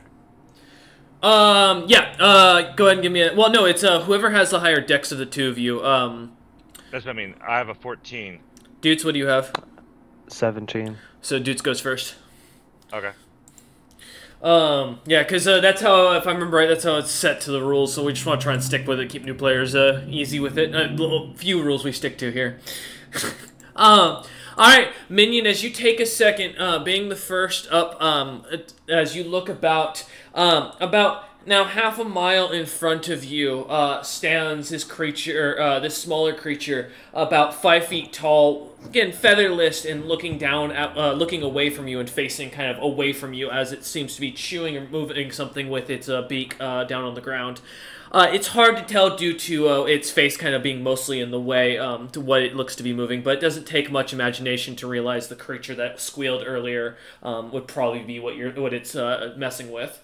Looking around, you see no trees in the immediate area, a single bush off to about 20 feet to your left, and the ground around you seems to be nothing but a mix of loose dried mud and packed dry mud, with the heavy storm weather overhead and about roughly 40-ish degrees here outside as the wind kind of it seems to be lightly pushing across. Okay. Doing this theater of the mind's kind of hard, but I can do this anyway. We do see the footprints in the ground, even though we don't actually see the said mommy chicken that no doubt was was perfectly happy with her kid's dinner walking toward her. Yeah, exactly. Until we stopped moving. Pretty much. Thinking, yeah. Oh, wait a minute, we were being herded. That's what it was. Okay. Yeah, you can clearly see the footprints, and they don't seem to be moving. They kind of come to a clear stopping, as if the creature's not paying attention to it. The obvious fact that its feet are being seen. Okay, so I'm going to be engaging in attack. It's actually a breath weapon, so it's an area of effect. However, okay. I don't know where everybody is. Although, however, I can exclude up to 4 squares, and I'm going to exclude all the ones that my buddies are in. Yeah. Actually, I don't have to do this if I had given everyone Endure Elements in the morning. It lasts 24 hours, and you're immune to my breath weapon. Okay. So, yeah. Yeah, because Friendly Fire isn't. That's why I made a guy who could do it and not hurt his buddies.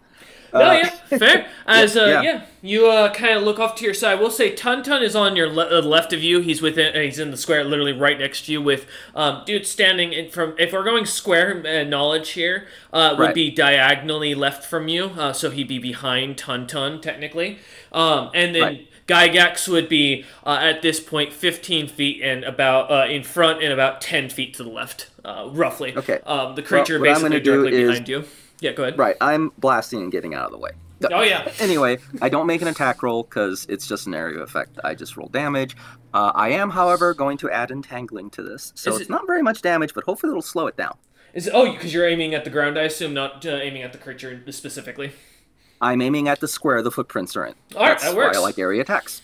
That works. There's no reflex save, really. Okay. No, there is a reflex. Oh, okay. There is a reflex save. Just a minute. Okay, making sure. Alright, let's see if this creature can actually make it. It's 26.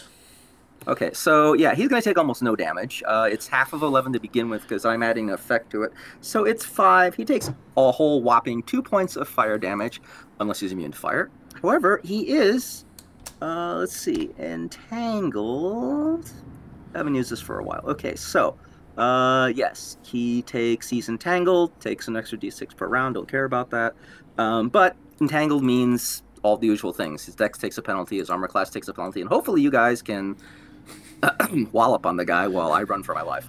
Yeah, I will say, as you watch, as basically Minion, I imagine now, opening their mouth as this fire explodes out of their mouth as a massive ball of inferno landing at the ground where the creature's feet are standing. The creature screeches out as it seems almost shocked. Seemingly its body seems to reappear almost as if its invisibility or whatever it was doing seems to drop as the creature stares over towards you, Minion. All right. You used your action. You can either use a second action or you can move. As far as that goes. Yes, I am moving and getting the hell out of what looks like any kind of charge line. Smart. All right. I assume you're just going straight to the right and getting away from your party. Yeah, I'm just going either left or right. Either All way. right. Yeah, as you run to the right, about what 30 feet is your movement speed, right? Yes, Okay. that'll be it. Yeah, as you run to the 30 feet. Actually, running is 3 times or 4 times because you're. Oh no, I'm doing a standard move action because I did a regular attack action. Sure. Yeah, well, normally my racial speed's 40, but I'm not sure how it is because I'm 40. a little guy, so I just 30 is fine, but whatever. 40 works. Yeah, as you with the small but mighty legs that you have, go charging off to the right, off to the side, kind of getting away from Tun and Doots, who are now kind of standing at perfectly good line to be charged. All right, as you end your turn. Unfortunately, it's the baby's turn, as we're gonna call it, and we're gonna see if it even notices you all. I'm guessing the fire was pretty visible. Yes. However, it was poking at its food, so. Wait, the easy. have like a +7 to initiative at least. +6 is what you could for your own notes. As it kind of turns. I had a 17. Didn't they roll 10? Oh, my bad. You're right. I did misplace you. My apologies. I see. I do have you written as a 17. You are going first. My apologies. Thank you. I was like, wow, that's crazy. Never mind. All right. Well, Tun, you're up. My apologies on that. No worries. All right. So, how far away is this mama chicken? About 30 feet behind you, directly. She's pretty big. Technically 30 feet in straight behind you and then 5 feet to the right, but yeah. All right. Chaston, my dear rules, man, for attacking, the action attack itself you can move up to like, what, 5 feet, right? Before or after an attack, yes. You get a 5-foot step. If you're doing all your iteratives. If you have multiple attacks. Otherwise, you could charge, double your movement, and swing. Yeah, I'm trying to think, because I have only 20 movement speed, which is why I was trying to think of how I was going to do this. It's always good to have someone who knows this. Charge is a 4-round action. You move double your movement, which is 40.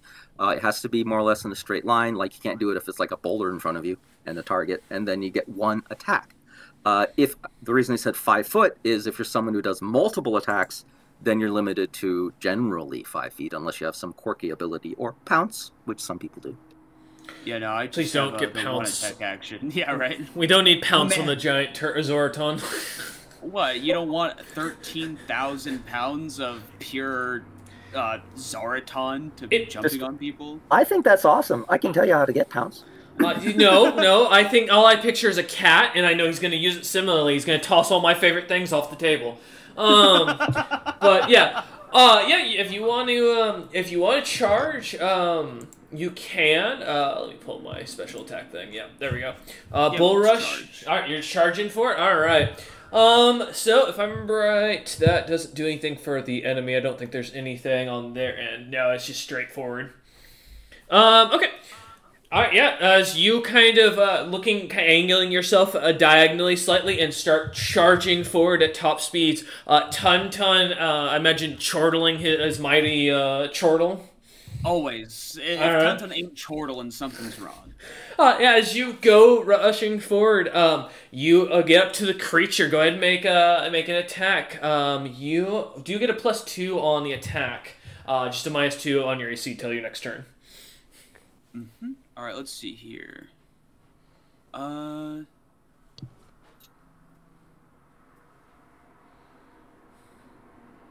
25. 25. Oh, wait. Yeah, 25. 25 hits. All right. As you charge into Mama. 18 damage. Yeah, as you charge spear. I assume spear helmet. No, I'm getting a mouthful here.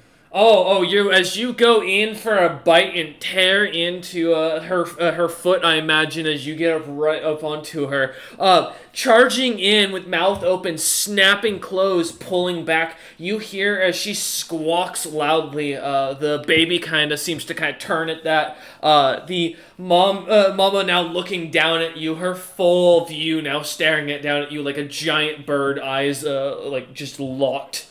Yeah, get fucked. Alright. As you do so, give me a sec. This ends your turn as you shout out at the creature. Well, you would if you could speak, shouting out Tun-Tun towards it. As you do, the baby is going to turn and only sing Doots. And its immediate sightline is going to start charging forward. And thankfully, it's going to run. If I remember right, I gotta double check my range of movement. Oh, I'm way off. Oh no. Yeah, this is going to be a bit. Let me do some math here. I was way off in my foot counter. Now I see why you guys made that joke. Yeah, that is okay. I thought he just teleported. You know, whatever. Yeah. Like damn. So it's gonna take 11 turns for the baby to rush Doots on run. Like, bro, I'm like a quarter mile. Shit, like hell, even like. Yeah, you can see this creature 7 miles ahead of you. I'm like, really? Listen, I used to ride my bike uphill every day, 5 miles, and so to me it doesn't seem like it's 5 miles going up. Yeah, both ways, of course. But yeah, so my mindset is like, oh, that ain't that bad. Okay, never mind. You know what? I see my mistake. My apologies. Go to any shooting range and try to spot a target 1,000 meters away. Or, for that matter, if you don't have access to one, go to a golf course in a driving range. Okay? Yeah, right? Because you're not going to see anything that far. No, you're right. My apology. I'm sitting here thinking, no, that's not falling. And I look at feet and I'm like, wait a minute, I can do that math. Hold up, that's not right. Okay.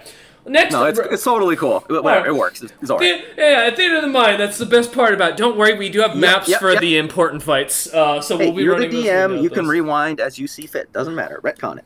But yeah, anyways, so as the creature is going to start running, it is going to end its turn.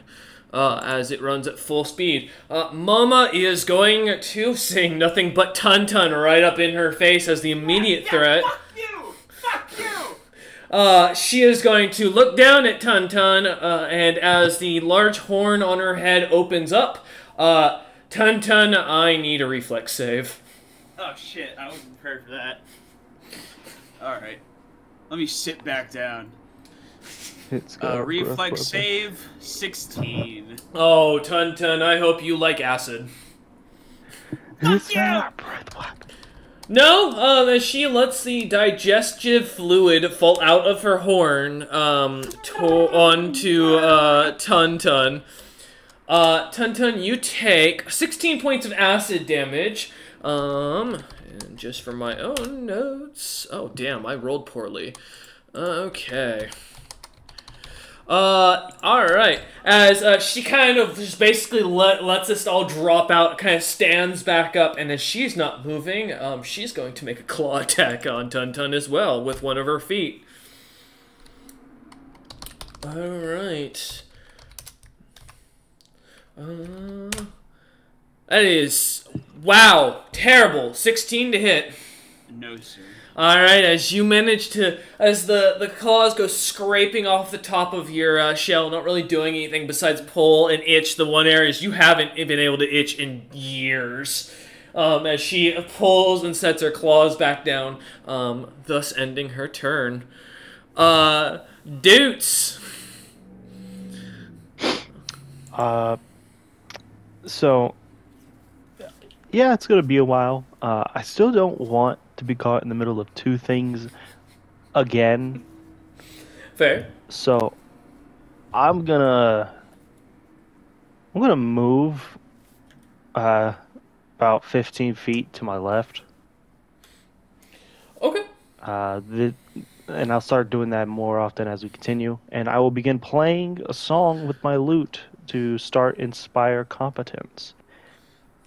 All right, what are you singing?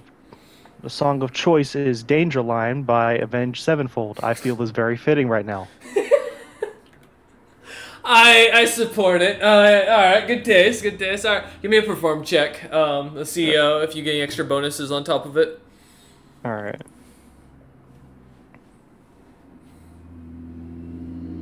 I'm rolling poorly today. I got a 9.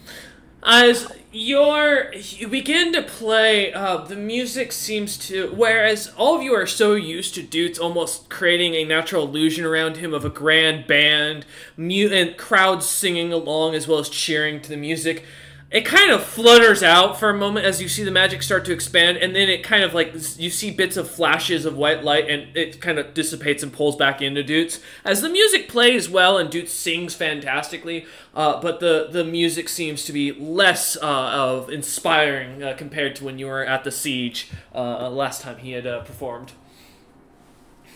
You know, maybe it's because I didn't stretch out this arms. I'll stop and give myself a quick stretch and try again later. All right.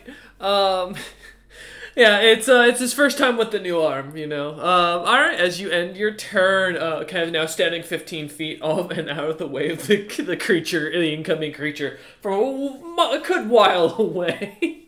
Oh yeah. All right, Gygax, you are up. I'm on adhesive slay or adhesive crush. This slay mother from the hidden position I'm in. All right. So let's first roll to attack, shall we? Let's see if you can hit her.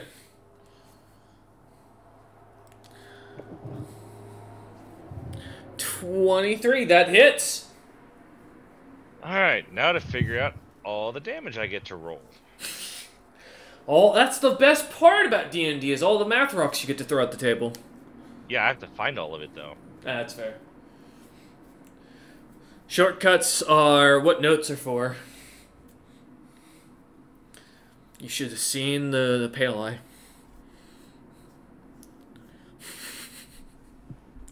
Yeah, your big math rock, Utham, unfortunately, is loaded and always rolls on a damn 20. I rolled damage big math rock in the server for big, and that was very entertaining.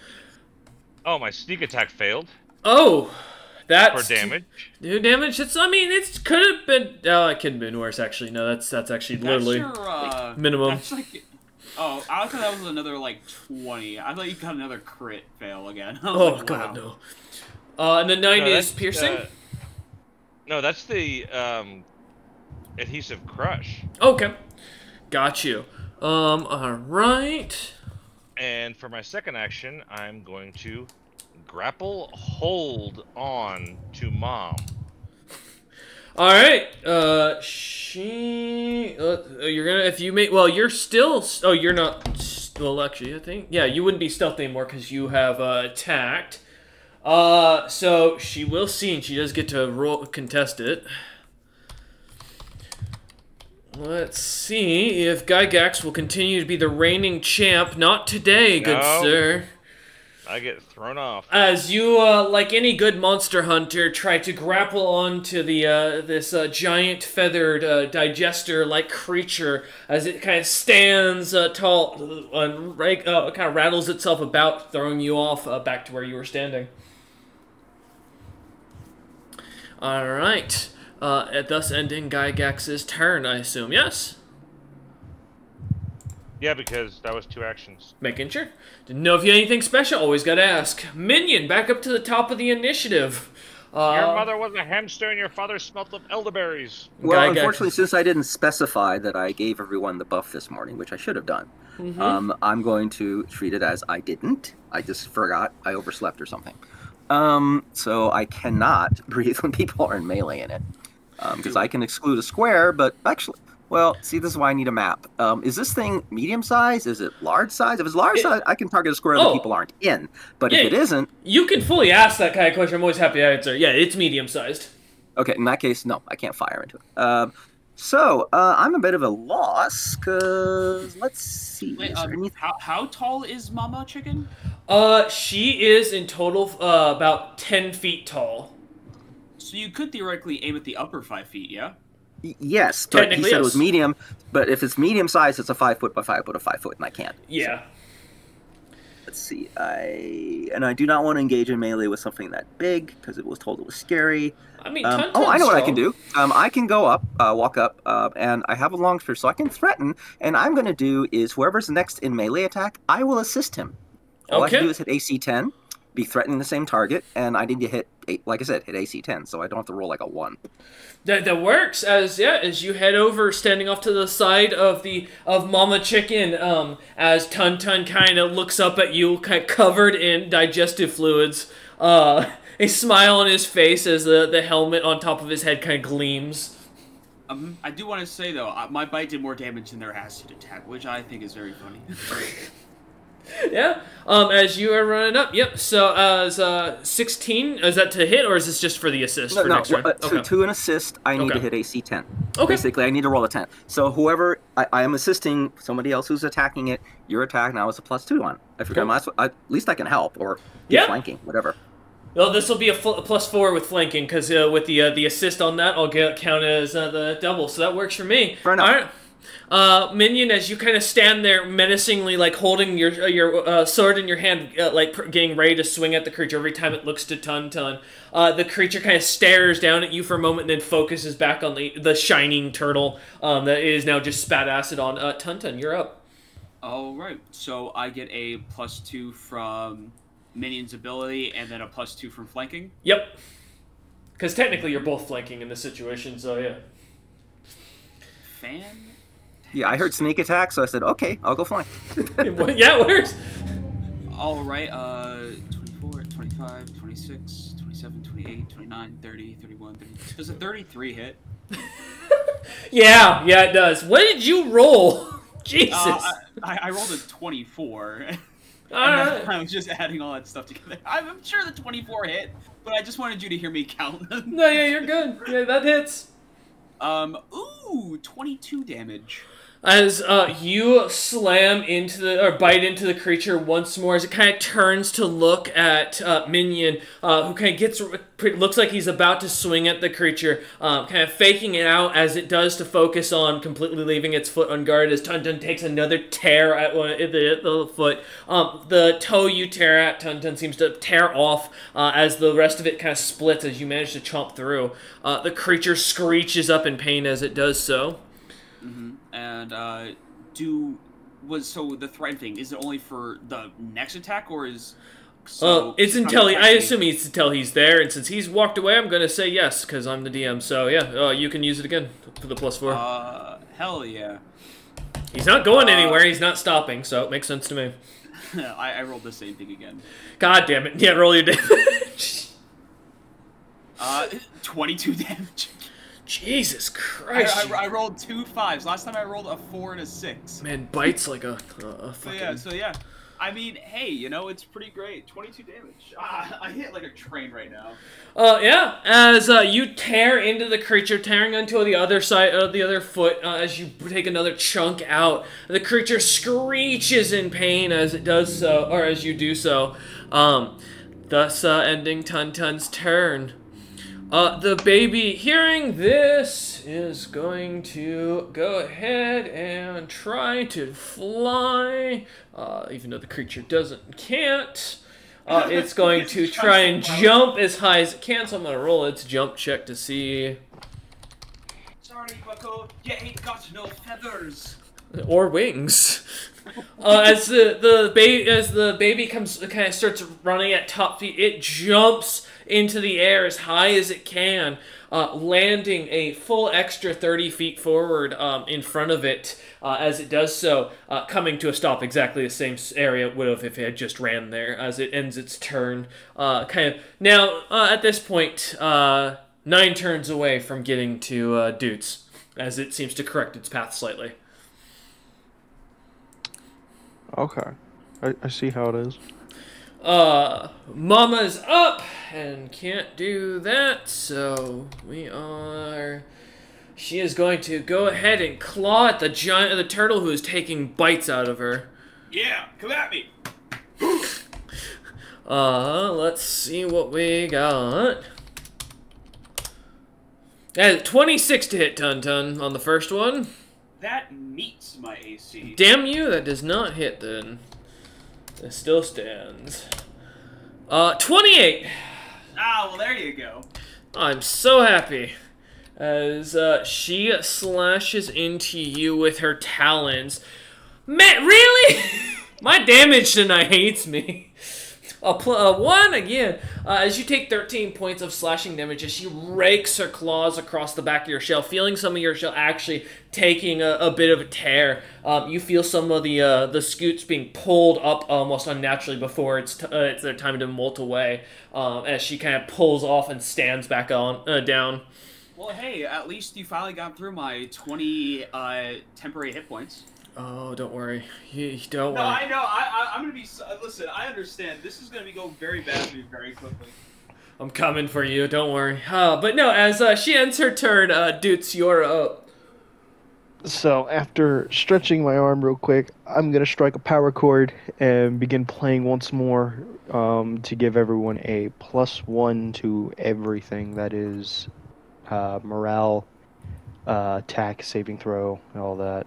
Yeah, give me another. Go ahead. As I once again begin playing Danger Line. Yeah, as you continue the instrumental solo, because you're not wrong. Yeah, I think it's the first like 30 seconds of the song is nothing but instrumental. Oh no, it's the first 41. Oh, is it really? It's been a while. As you start strumming again, give me a perform and a concentration.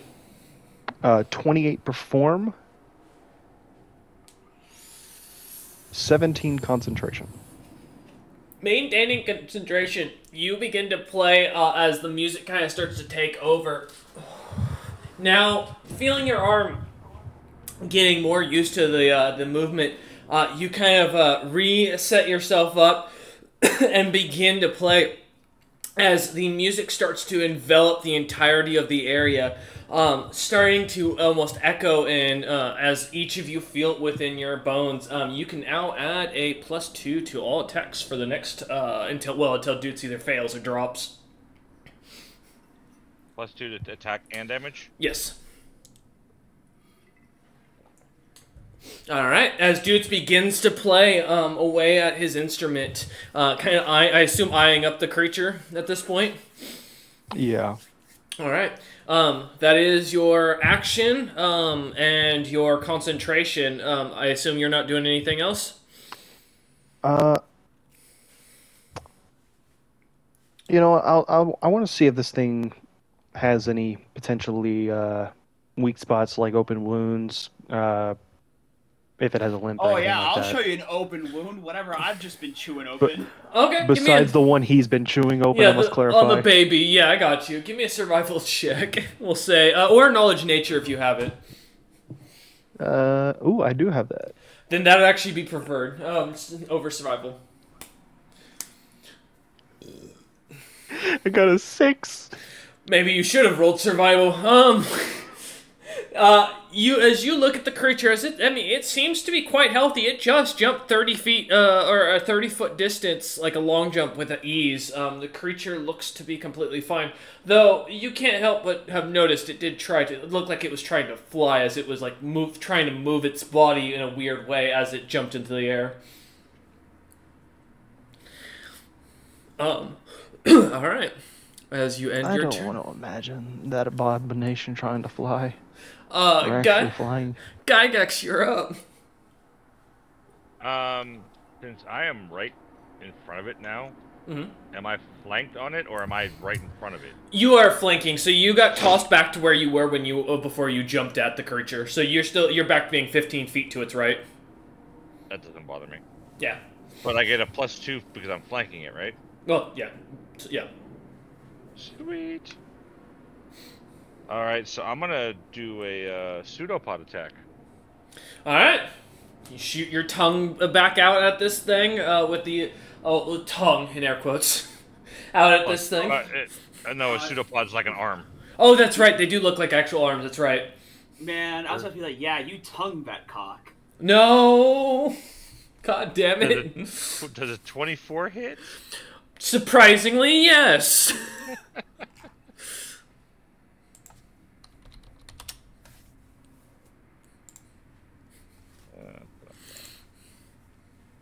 Alright. There's the damage.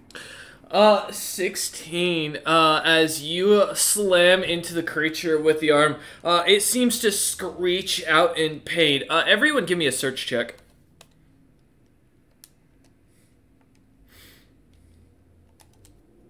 Dirty 20. Dirty 20, okay.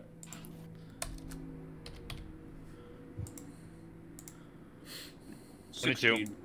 16, 22, okay. And then you got an 18, appreciated. Alright, as you kind of look about, Minion, Gygax, Tunton, you said 18? Or 16? 16. 15. So, Tunton, and then Dutes, you said, make sure I heard you right.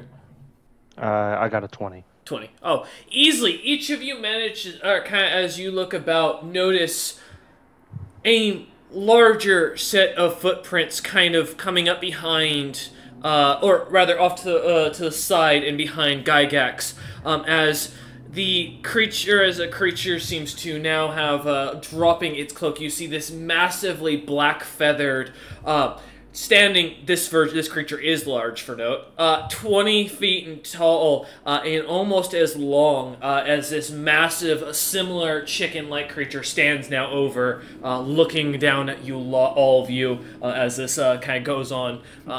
It does enter in at the end of initiative. It's the BBC!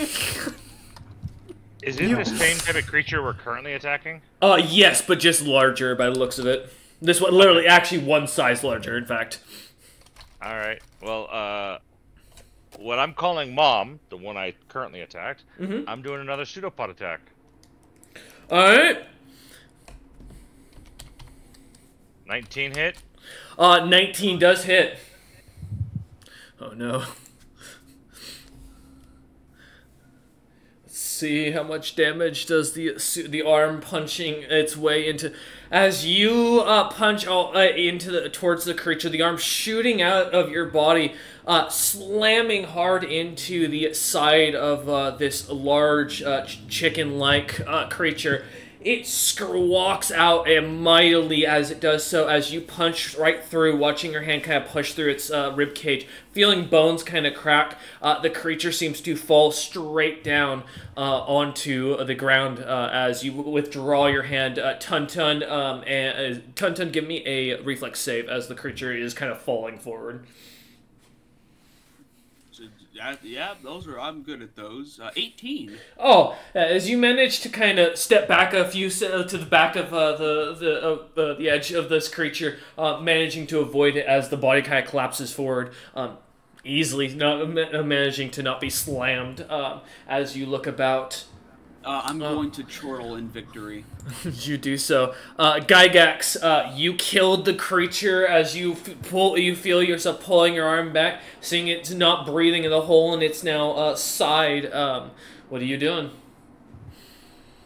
That was my second action. All right. Again, always making sure. I yell out, Mom is dead, Dad is next. As Gygax yells this out, the creature above, almost seemingly understandingly, squawks loudly as it does so. A bit of spittle landing on the ground in the distance, kind of causing it to smoke as it does so. It does not. It enters in at the end of the initiative. Thus, as unfortunate for Gygax, it goes right after Gygax.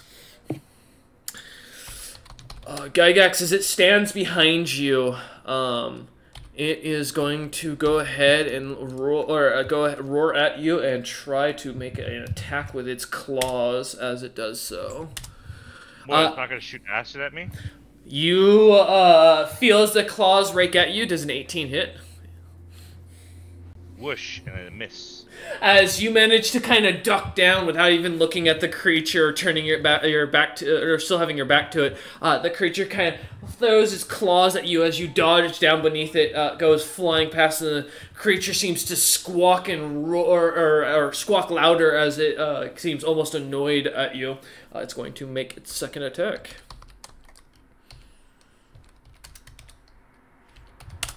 That's a 23. Whoosh, and a miss. God damn. As the creature once again tries, easily managing to now catching the pattern of it. This larger creature seems to be somewhat slower than the smaller version, some other ones. You manage to dodge both of them, ending the creature's turn. Back up to the top of the initiative, Minion. Now, After the second miss, I go. sticking your tongue, doing that to him. The creature seems to squawk at you with anger as it seems to stare down at you more, roaring as if a challenge being uttered. Minion, as we jump to you now, standing straight in front of you, 10 feet exactly, Gygax seems to now be kind of with his back to you, facing up a creature that is 15 feet up front, a large beast of the same design of this smaller in air quotes, mama chicken, though with these black-like feathers. This creature seems to be focused on the walking, talking treasure chest. Okay, well, I guess rinse and repeat. Same thing again. If he makes his reflex save, and I think the DC is 18, then he'll take 1/4 damage. Otherwise, it's half damage because I'm going to entangle him too, make him easier to hit. Oh, I don't like this because I am bigger. I realize this is going to suck. Oh, that's an 11. Big does not mean better, as we've learned with monsters. Oh. In his favor, I didn't roll terribly well, so he takes half of 6, which is a whopping 3 points. But the key is he's entangled again. That's the I posted it up earlier. Yeah. It's like what minus AC, minus attack, can't charge, which is what the main reason I do it. Yep. And then I just get behind the next biggest tanky guy and say, "Okay, go get him." Yeah, I'm done. I say with Tun like diagonally to your left and Gygax in front of you, you've got your two big tanks now right in front of you. Thankfully, Yes, I feel much safer. Thank you. Oh, you betcha. You betcha. We're gonna go. Tun who can't talk at all except in his head. All right. Yeah. Minion, as you kind of now watching the tanks kind of expectingly to do their job now that you've done yours, we jump to Tun. Tun. After taking a quick bite from the fallen creature, blood dripping from his beak, is gonna go take a swift bite out of this BBC. God damn it, Tun! I swear to God, I'm gonna kill you out of just fucking preservation. All right. Yeah, as you turn and start kind of walking your digestive fluid covered twirl behind over towards the creature. Walking up to its leg, you stand now right next to Gygax. You are now technically flanking because of it, just for your note. All right, so I get a +2 from the flank, and what was it? A +2 to hit and attack from Doots' music, right? Yeah, that's correct. So +4 this time. Anything else? Nope, that's it.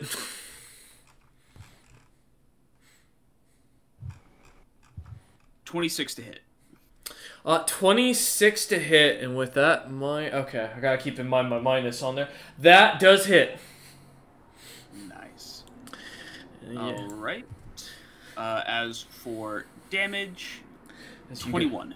As you go to tear into this creature's foot, as Minion put it, rinsing and repeat, the taste of chicken in your mind, Tun. You bite in, tearing a chunk out, as the creature's, what looks to be some sort of cord inside of its foot kind of splays out this liquid onto your face. As it does so, give me a second to take its damage here. You do take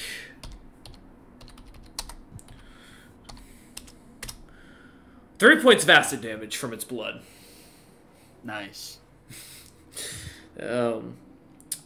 As you tear into it, holding a chunk of its chicken foot in your mouth, the creature squawks out loudly, fixing its gaze now from Gygax to you. Yeah, listen, he might have gotten the killing blow on his wife, but he should really know who was the proponent of that one's demise. I'm gonna go at him again. Alright, let's see what you guys. You can look at him, spit the chunk out, and lick your lips ready to go, opening your mouth and shooting your head forward again. 32. Bro. Yeah, it is. Damn, Ton on fire. Same damage, 21. Tearing into the creature once more. The creature's foot, it screeches out as you tear more chunks out of it. You are gonna take another bit of acid damage, though. Listen, you know, I feel like this is a fair trade. 4 points this time. For 22 damage. Yeah, I'd say that's a fair trade indeed. Fair trade. Alright. As you tear into the second piece of chicken, pulling out this taste still kind of reminiscent of something you've had before, as you kind of crunch down on it, ending your turn. Tastes like chicken. The baby is going to finally do its one thing it can do now that it's within range because the DM can't count, and is going to go ahead and teleport the rest of the way there. with a dimension door spell that is common in these lands, and I can actually use it. Oh, fair enough. As the creature chooses not to reflex save out of it, falling through the dimension door purposefully, it seems to reappear right behind the downed corpse of the mother as it ends its turn. As it can't do anything else. So, that dropping it down as Mama's dead. Dudes! Baby Chicken has just now reappeared where Mama Chicken was and is now about a 10 feet away from, the unfortunate minion who was standing behind, or 15 feet away from the unfortunate minion who was standing behind Ton a moment ago. And about 10 feet away from Gygax and Daddy Chicken. I'm gonna maintain concentration on my song. Alright, let's get concentration and perform. See if you get any more bonuses for the party. Alright, concentration is a 24. 24? Man, he's the horn player from Monster Hunter, I swear. Perform is 23. You guys continue to feel the inspiration carrying as he manages to keep the tune going. Alright. Dudes, is there anything else you'd like to do as you haven't moved?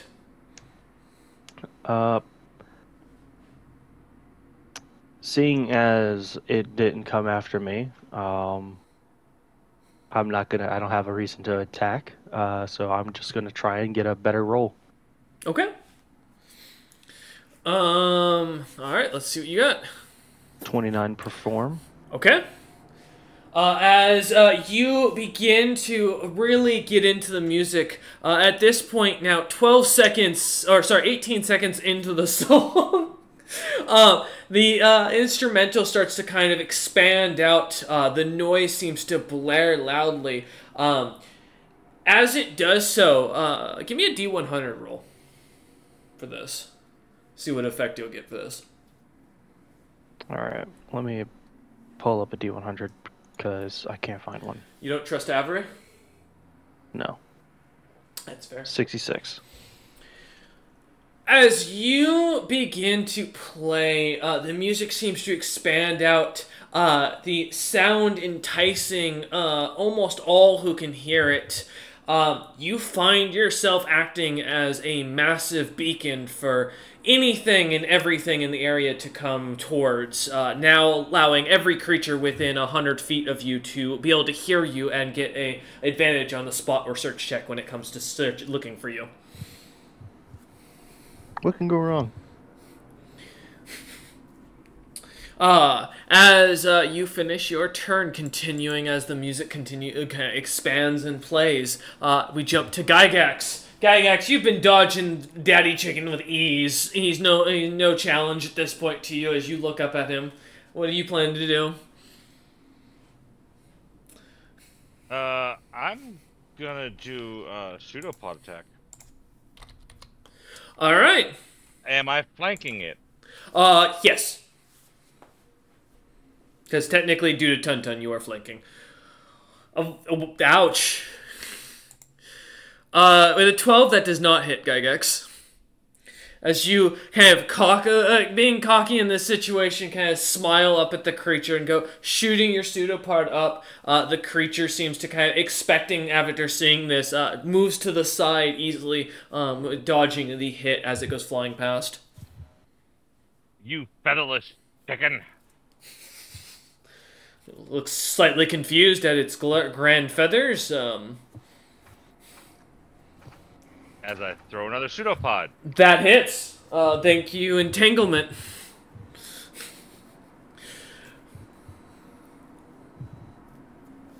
Let's see what you got as you shoot your pseudopod up at this creature's rather large chest cavity. For 14 damage as you slam into it. You watch as the impact, you feel something and hear the crack on the creature as you make impact, pulling your hand away. The creature kind of seems to have wobbly knees for a moment and kind of right itself as it does so, glares looking down at you and lets out a mighty squawk once more. And I'm going to have my pseudopod stick to it. Okay. It's not going to be a grapple check or anything, it's just my arm is now stuck to its body. Okay. Alright. And that ends your turn, Gygax. Alright. As Tun keeps calling it, the BBC, is going to go ahead and seeing its, what's kind of coming for it in the situation, is going to go ahead and lean forward, dropping a large amount of acid down.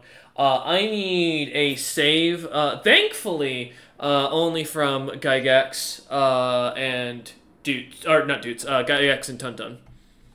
So, I bet you're wondering how I found myself in this situation. Well, it all started a couple months ago. It shoots acid at us? Like it's dropping acid out of its horn, yeah.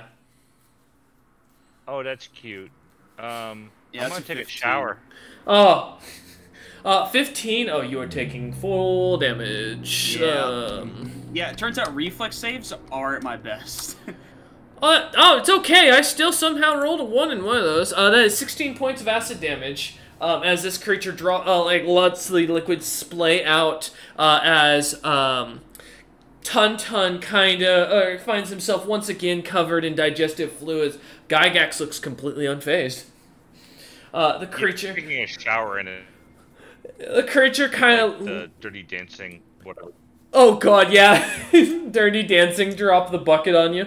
Yeah, as the creature kind of looks up at looks down at you in confusion, it roars, and it is going to also make its round to see. God, man, my rounds tonight don't like me. All right. And then it is going to make a secondary claw attack at what it assumes is the easy or the harder target, which is Gygax. As it rakes its claws across for a 34, almost a crit. Does that I barely? Okay, just barely. Yeah, just barely. As you take 22 points of slashing damage from this creature as it rakes its claws against you. Tearing at your outer shell, you feel as the creature just kind of looks down and roars, or as it squawks once again. Not really paying much attention, not willing to move. The creature is just going to stay there, ending its turn. Back up to the top of the initiative. Minion, you're up. All right. I will do the same as before. I will just help the next person go by helping them, trying to distract the big chicken and help the person attack. So, okay, making another assist check. Yeah.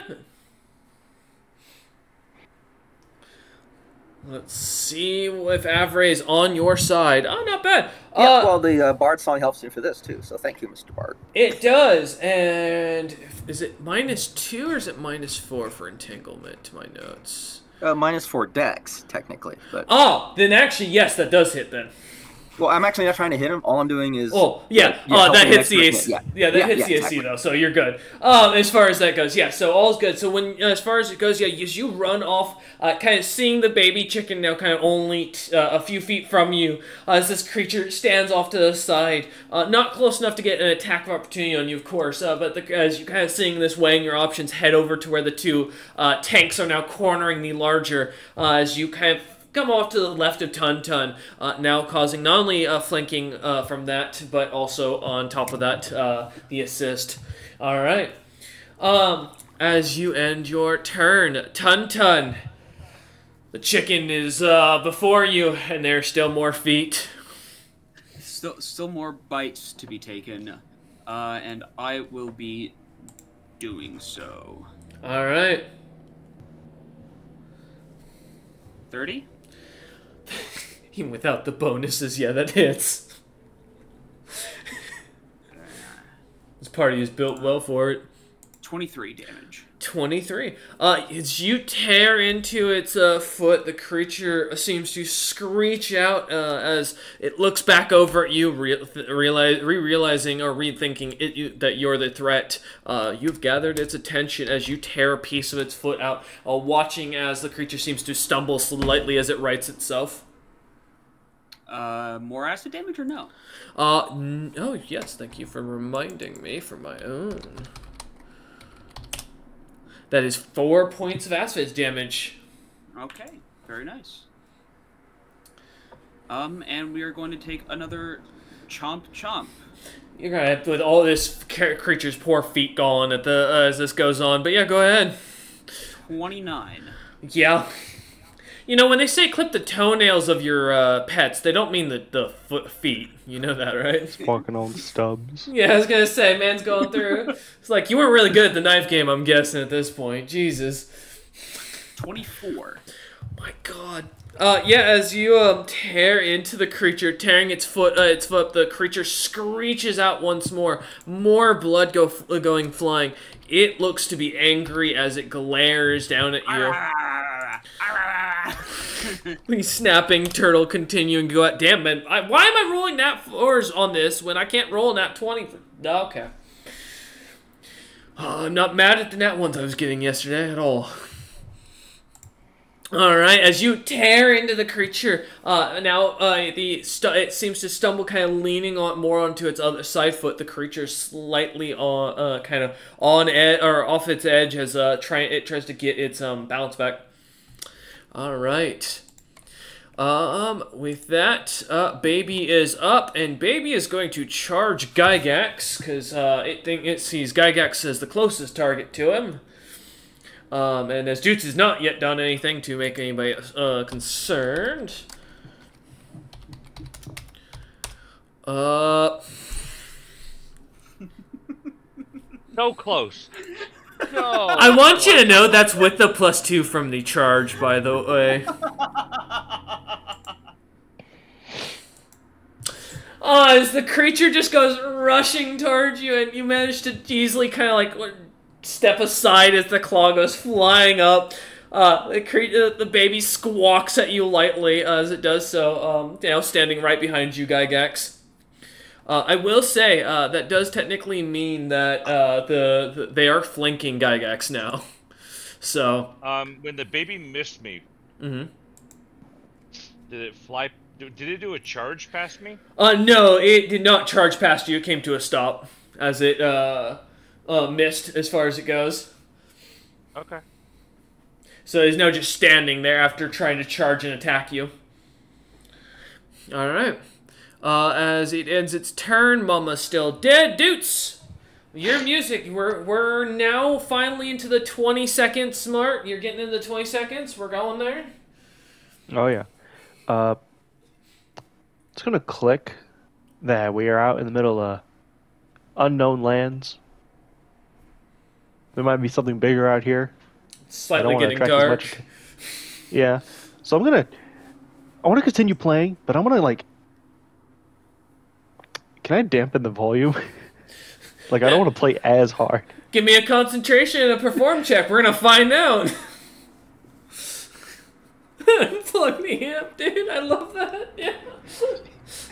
Man just I broke just out the old like 90s Looney Tunes amp, the one that are like a 2-story building size, and out of his pocket and started playing it. Yep.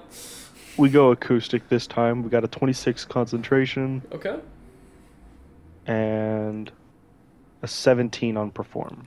As you begin to kind of quiet down your music, the sound you begin to like let it kind of mellow a bit towards to where the group can only seems to hear it. It only seems to kind of slightly go out. As it does so, the sounds in the distance begin to pick up, and you hear loud roars all around you. As these as creatures seem from distances, it's too dark to see too far out, and as we confirmed, 7 miles is very far. As you look out, it is getting too dark to see much more than a couple 100 feet in front of your face, or in front of you at this point. You'd guesstimate at this with the flat fields, you'd see at least some sort of movement with the skyline, but currently nothing seems to catch your attention. You can give me a search check if you want to look for it, though. I'm not good at those, but I'll still try. Or spot. I'll take either. Spot's just less reliable.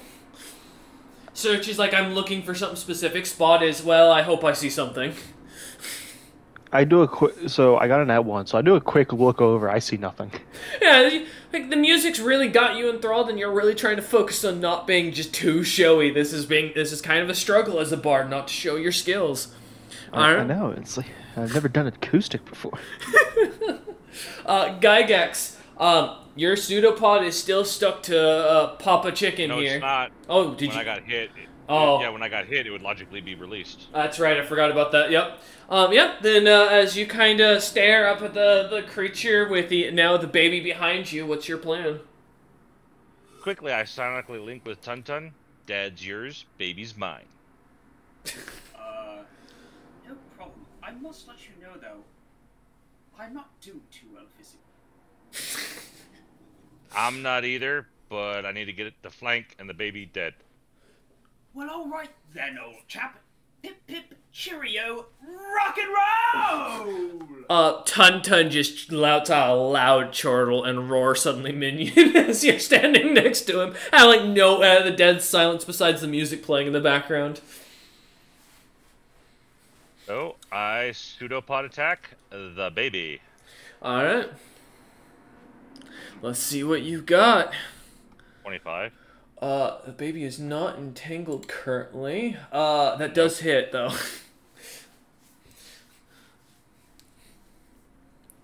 Go ahead and roll your damage. Okay.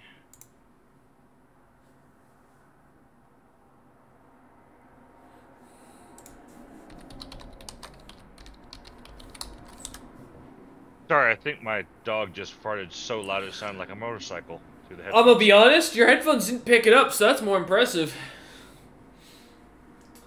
So I did 14 damage. 14. All right. As you punch into the small baby, the creature lets out a howl as it does so. And seems to kind of squawk at you more violently and like make a high-pitched squawks as it continuously seems to repeat the same sound at you. But otherwise seems to be fine as you punch into its chest. And I'm gonna pseudopod it again. All right, that hits. That is a hell of a king of the hill gif. Oh my god. For another 14 That's actually kind of damage. disturbing. Yeah, it is. It really is. I'm No, alive. that's the clean burning hell, I'll tell you what. As you know, hell runs on propane and propane accessories. Yeah, as you slam your pseudopod once again into the creature, punching it now into the face, trying to get the squawking to quiet down. The creature taking the hit, looks over at you and like squawks quietly for a second, then like quiets down as it like glares at you. Oh, and I forgot, when Dad attacked me, Mm-hmm. Dad takes Oh yeah, because you're a new ability. Yeah, feel free to roll it. 6 of damage. How much was it? 2d6 of damage. It has to do a DC 15 reflex save. That's right, because of your mimic blood. I don't like that because it turns out when you're bigger and you lose dex points, It takes all 6 points of damage. Alright. I will note that. Okay. Alright, as you slam into Baby's face, kind of smacking into the creature, I take it that ends your turn, correct? Yep. Alright. Jumping. I don't have any witty retort for the baby. It's probably a good thing as it's quieted down and is now staring at you with more focus. Doots, you find yourself up once more. What are we thinking? Dude and Juanita. Well, if someone else shows up in the middle of the darkness and Doots is standing off to the side by himself, I think he's going to be more worried suddenly, especially if their name's Juanita. Yeah. Especially if Juanita suddenly sounds like Utham, a world leader who's a frost giant. But go ahead, Doots. So I'm gonna... Okay. I will take a quick break from playing the song, and I will toss. Now, I want to ask before I do this, if I toss a Cure Moderate Wounds potion on both of them, is it going to work like it does in Baldur's Gate where it will heal them, or is it just going to shatter and fall and spread on the floor? I'm going to be nice and say out of game for your own note. Traditionally, I don't think aid count. You can give someone I'm going to double check it because I don't. The short version is it takes too long. Well, because so you can throw it as a weapon, but technically healing potions have to be ingested. So yeah, you'd have to drink it. Well, yeah, because splash potions also the bottles are made to do that. That's kind of the idea.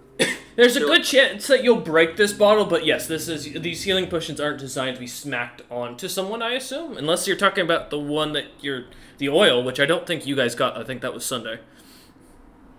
No. Okay.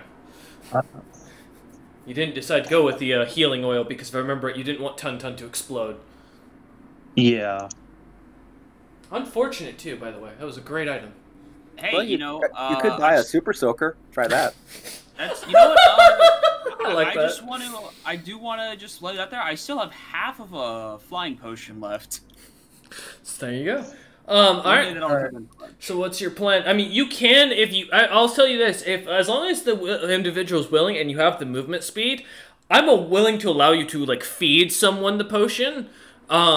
But again, that per individual has to be willing. So I know that's weird because what player would say no just to make, but I like to give the option to make clear because sometimes it might be you never know for the case. So. All right. So I'm gonna cast Cure Moderate Wounds on Tun. Okay. Ooh, a beer hat would be good for each of you with health filled up with health potion liquid. Actually, that's an item we need to get James making. No, not a beer hat. Get the You made a joke about it. The tube just hooked straight to the potion cream. Oh, yeah. The crafts and the creatures that craft it. Yeah. Go ahead and roll your. Assuming Tun's not resisting the cure wounds. I will not be resisting any form of cure wounds. Okay. Go ahead and let's see what you got, dudes.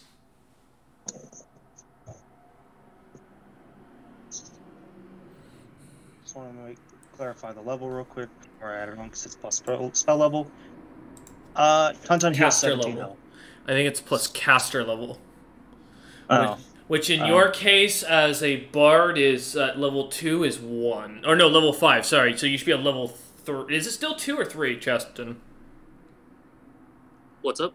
Bard casters I know are half casters. Level 2 or 3 is the level at 5. Well, is he casting it or is he just using a potion? Well, he's using a potion. Oh, he's casting it. Sorry, he's casting it. My apologies. I think even though they're half casters, I think every level is still a caster level technically. Okay. For their. Wanted to make sure. Appreciate that. It's just they don't get about 6 level spells. That's all it is. Yes, okay. you're slow. Yes, you get spells later, but you're still a full caster for caster level effects. I had to double check. You never know. So, all right, cool. And given also Cheston helped build the bard, I want to make sure we got that right here. All right, no worries. 17 hit points? 17 hit points. Yep. Nice. As you feel the warm touch of Dutes's, as Dutes kind of comes up, grabbing the back of your shell, you feel some of the wounds kind of closing up as your body begins to warm slightly. You feel ready to continue the fight, Tun Tun. Fuck yeah! All right. And it's going to cost me an action to feed Gygax's potion, isn't it? Yes. And you just, you did use an action, assumedly, well, you would use an action for the Cure Light Wound spell. So. Not going to move. If you will allow me, I'll cast Cure Light Wounds on Gygax. Alright, yeah, as long as it's within your distance. Well, is Cure Light Wounds touch? I don't think it is, but yeah, that's fine. I think all forms of like cure wounds is touch based, ain't it? Unless you channel or have reach, usually reach spell. Yeah, or, the cure wounds don't touch spells. Yeah, so you're gonna have to move to go and grab his chesty goodness, I guess, if you want to call it that. I don't know. Well, he technically could cast, walk up and just touch him. That's that true. Works too. Yeah, you'll just have to use your All right. movement speed. Alright, so I'll move my full movement speed towards him. Yeah, as you go heading over to him, kind of walking over. It's only about because you only moved. You were still had about 15 feet from him. You just moved another 15 feet out. So with the movement of where he moved, you two are parallel to each other in a sense. So it doesn't take more than the 15 feet of movement as you kind of head over. I do keep a grid, by the way, for the players wondering. I actually have a grid and a map in the background I'm using for my own notes.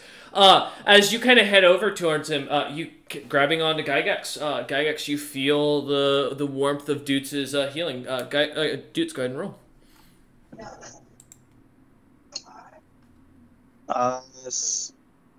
You heal 12 hit points. Aw, Deuce makes me feel all warm and fuzzy inside.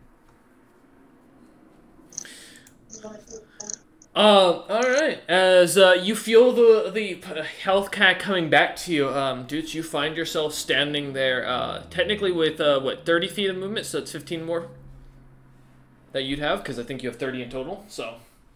Yeah. Are you staying I don't particularly here? want to be... I don't want to be near this thing, so I'm going to move 10 feet away. Okay.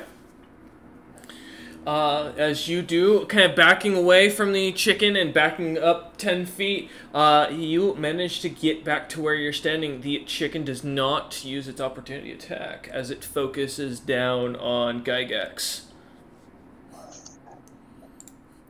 Alright. Ending your turn. Gygax, you're up. Baby chicken is taking another pseudopod to the face. We box him with the baby. Alright, let's see what you got. Baby boxing! Goddamn, Gygax is not letting up, holding back any punches. First one is a miss. What'd you roll? Oh, no, yeah. The second one is a miss. Damn. Wait. Ouch. Oh man, that sucks. Because that's with your flanking. Yeah, oh, ouch. No, that's not You with know, the flanking. Sometimes the dice are in your favor and sometimes they're not. So That's not with the flanking. Even with the flanking, you'd be a 13 and an 11. But Yeah, okay. Never mind. that's What a just whiff. the Dutes buff. Yeah, as dude stops singing, you feel yourself your healing kind of helping, but now you don't feel as inspired to punch the child chicken in front of you.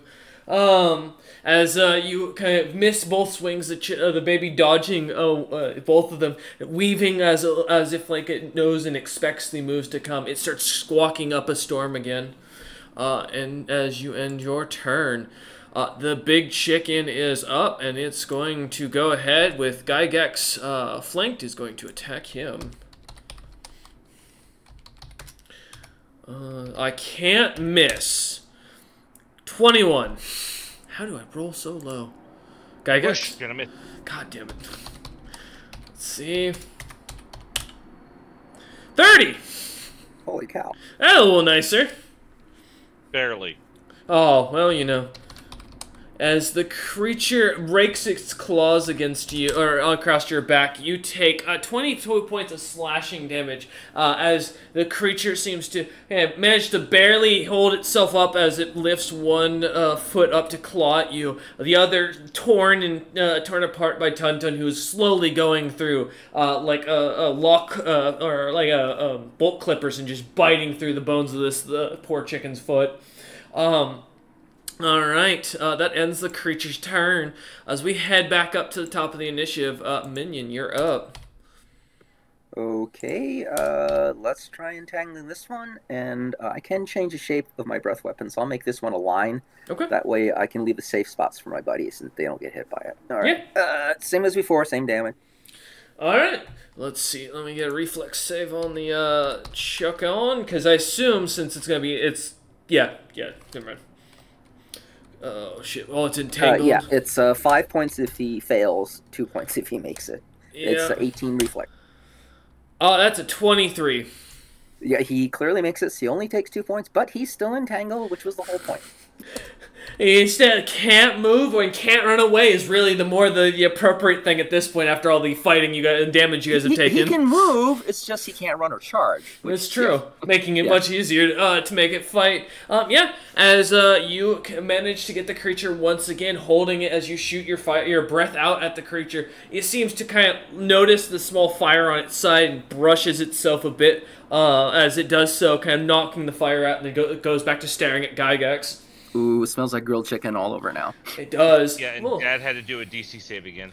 Oh, that's right. It does have to do a DC save. DC 15. Reflex. Yeah, 25 that time. Alright.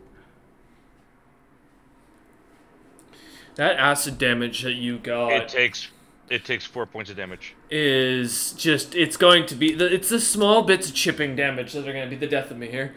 Alright, Minion, as you manage to shoot this fire out of your mouth, hitting the creature with ease, again, the creature turning to look at Gygax once more. Is there anything else you want to do? Because you haven't moved, so you do have a second action or movement if you'd like to use it.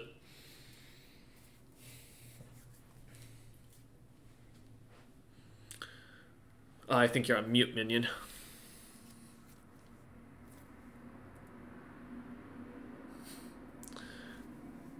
Oh. The chicken's got him. I think the chicken got him. Yep. Did we lose him? I'm sorry. No worries. I dropped off for a second. What was it? No worries. You only used your one action to use your breath weapon, so you still have either a movement or a second action. Oh, I'm sorry. I would have just hold position or get in flanking position for somebody else. That's all. Oh, just keeping position for the flank. Okay. Not a problem. All right. Tuntun, you're up. Well, all right. I suppose it's time for me to take a bite out of a chicken. Yeah, the gulping down of the chicken feet continues. Yep, man, does Tuntun sure love chicken feet, yep. Alright. And if I'm correct, I have my flank, but Dooch's bonus is no longer here, yeah? Correct. So you've still got the flank. That's only a +2 at this point. Mm-hmm. Okay. 27. 27. That hits. 20 damage.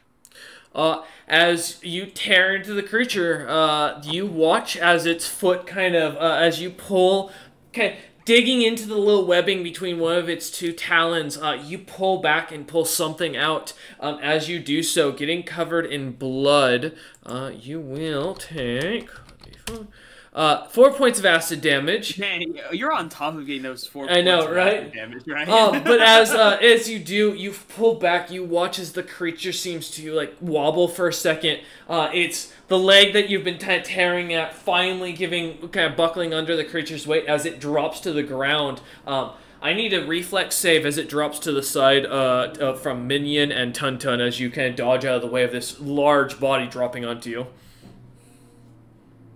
Does a 16 save me? It does. Nice.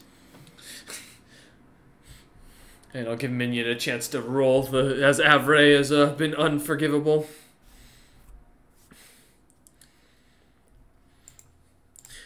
I mean, I feel Oh. That's pretty average. Oops, I did not get out of the way of that. No, as the body collapses down onto you, you find yourself kind of pinned down onto the chicken. It will take you are considered like prone right now, as the creature falls on top of you. As Tuntun kind of dodges just away, stepping away from nick of time to see this. All right, Tuntun, you only used one attack, so would you like to do anything else? Am I in range of the kid? Yes, because since you're in Gygax's flank, you're just technically a 5-foot angle. Like, basically, they're directly diagonal of you, behind you. Gotcha, so I can take a little chomp at a child, right? Yes. Alright. Never had chick before. Call Timber next time. Yeah.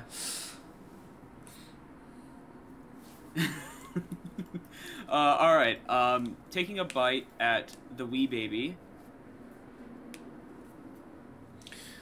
20. 20 hits. And only 15 damage this time. 15, okay. As you bite at the creature, kind of taking a big chunk, you pull back a full toe. Kind of as you do so, the baby squawks and squeaks and screeches out. You don't take any acid damage, but it seems to be kind of like picking its foot up as it kind of stands on one foot. Alright. Tuntun, as you turned and moved, that's your second action, so that ends your turn. Listen, guys, I feel like we've let a few creatures live too much. I think we've already created a lot of main characters, and I think we can't let this chick go out alive. Speaking of which, I need an opportunity attack from Gygax and Tuntun as the baby's about to turn and run. Just gotta get the fuck out of here. As it just watched its parents die and it just got its toe nibbled off. 24. Oh no, that hits. Yo, that's more reward. Right? 18. That just barely hits. 21 damage. 21 damage. Oh no. All right, Gygax, go ahead and roll. And this is my adhesive crush I'm doing it with. Yeah, I got you. Grab hold and with a strangled grip, pull into the creature. Ouch! Wait, is that okay? That's not as bad as roll I thought it would be. As you slam into the creature once more, technically, it needs to do a balance check now because I'm 1,000 pounds. Is it really? Let me check something. Let me double. I'm just saying. No, I agree with you. I'm just double checking something. Okay, yeah, no, I agree for its balance. Given the foot, no, I agree. You got a point. I'm down with it. Let's see if this creature, does it get a bonus? It does not. That's going to be fantastic. Okay. That's a nat 20. Oh! As it manages to kind of plant its second foot, the toe missing and all, and kind of rights itself up and continues running. It makes it 60 feet. And I do have a ranged weapon. That's fair. It's still its turn, and it's gonna make another. It's going to run another 60 feet. So it's now 120 feet from you lot, as it's going full speed. Mama is dead. Doots, you are up. So unfortunately, that is out of the range of the Masterwork light crossbow I got a while back. Mm-hmm. At least No, it's another range increment. You just take a -2. Mm-hmm. Oh. All right. I will. You already know its I'll AC take a is shot. not above 20, so that at least gives you a chance to kill the thing. I'll take a shot. Alright, let's see what you got. Will Avray be your savior? Natural 20. Are you serious? Yes, I could send a picture if you'd like. God damn it. As you manage to take a shot with a -2, that's still an 18, bringing you to a hit. Go ahead and roll damage. Let's see if you can manage to kill the creature as you pull the crossbow up to your shoulder, kind of sighting it in as you do so to the best you can as you aim the arc and start to kind of prepare the shot as you let loose. Let's see how much damage you do. All right.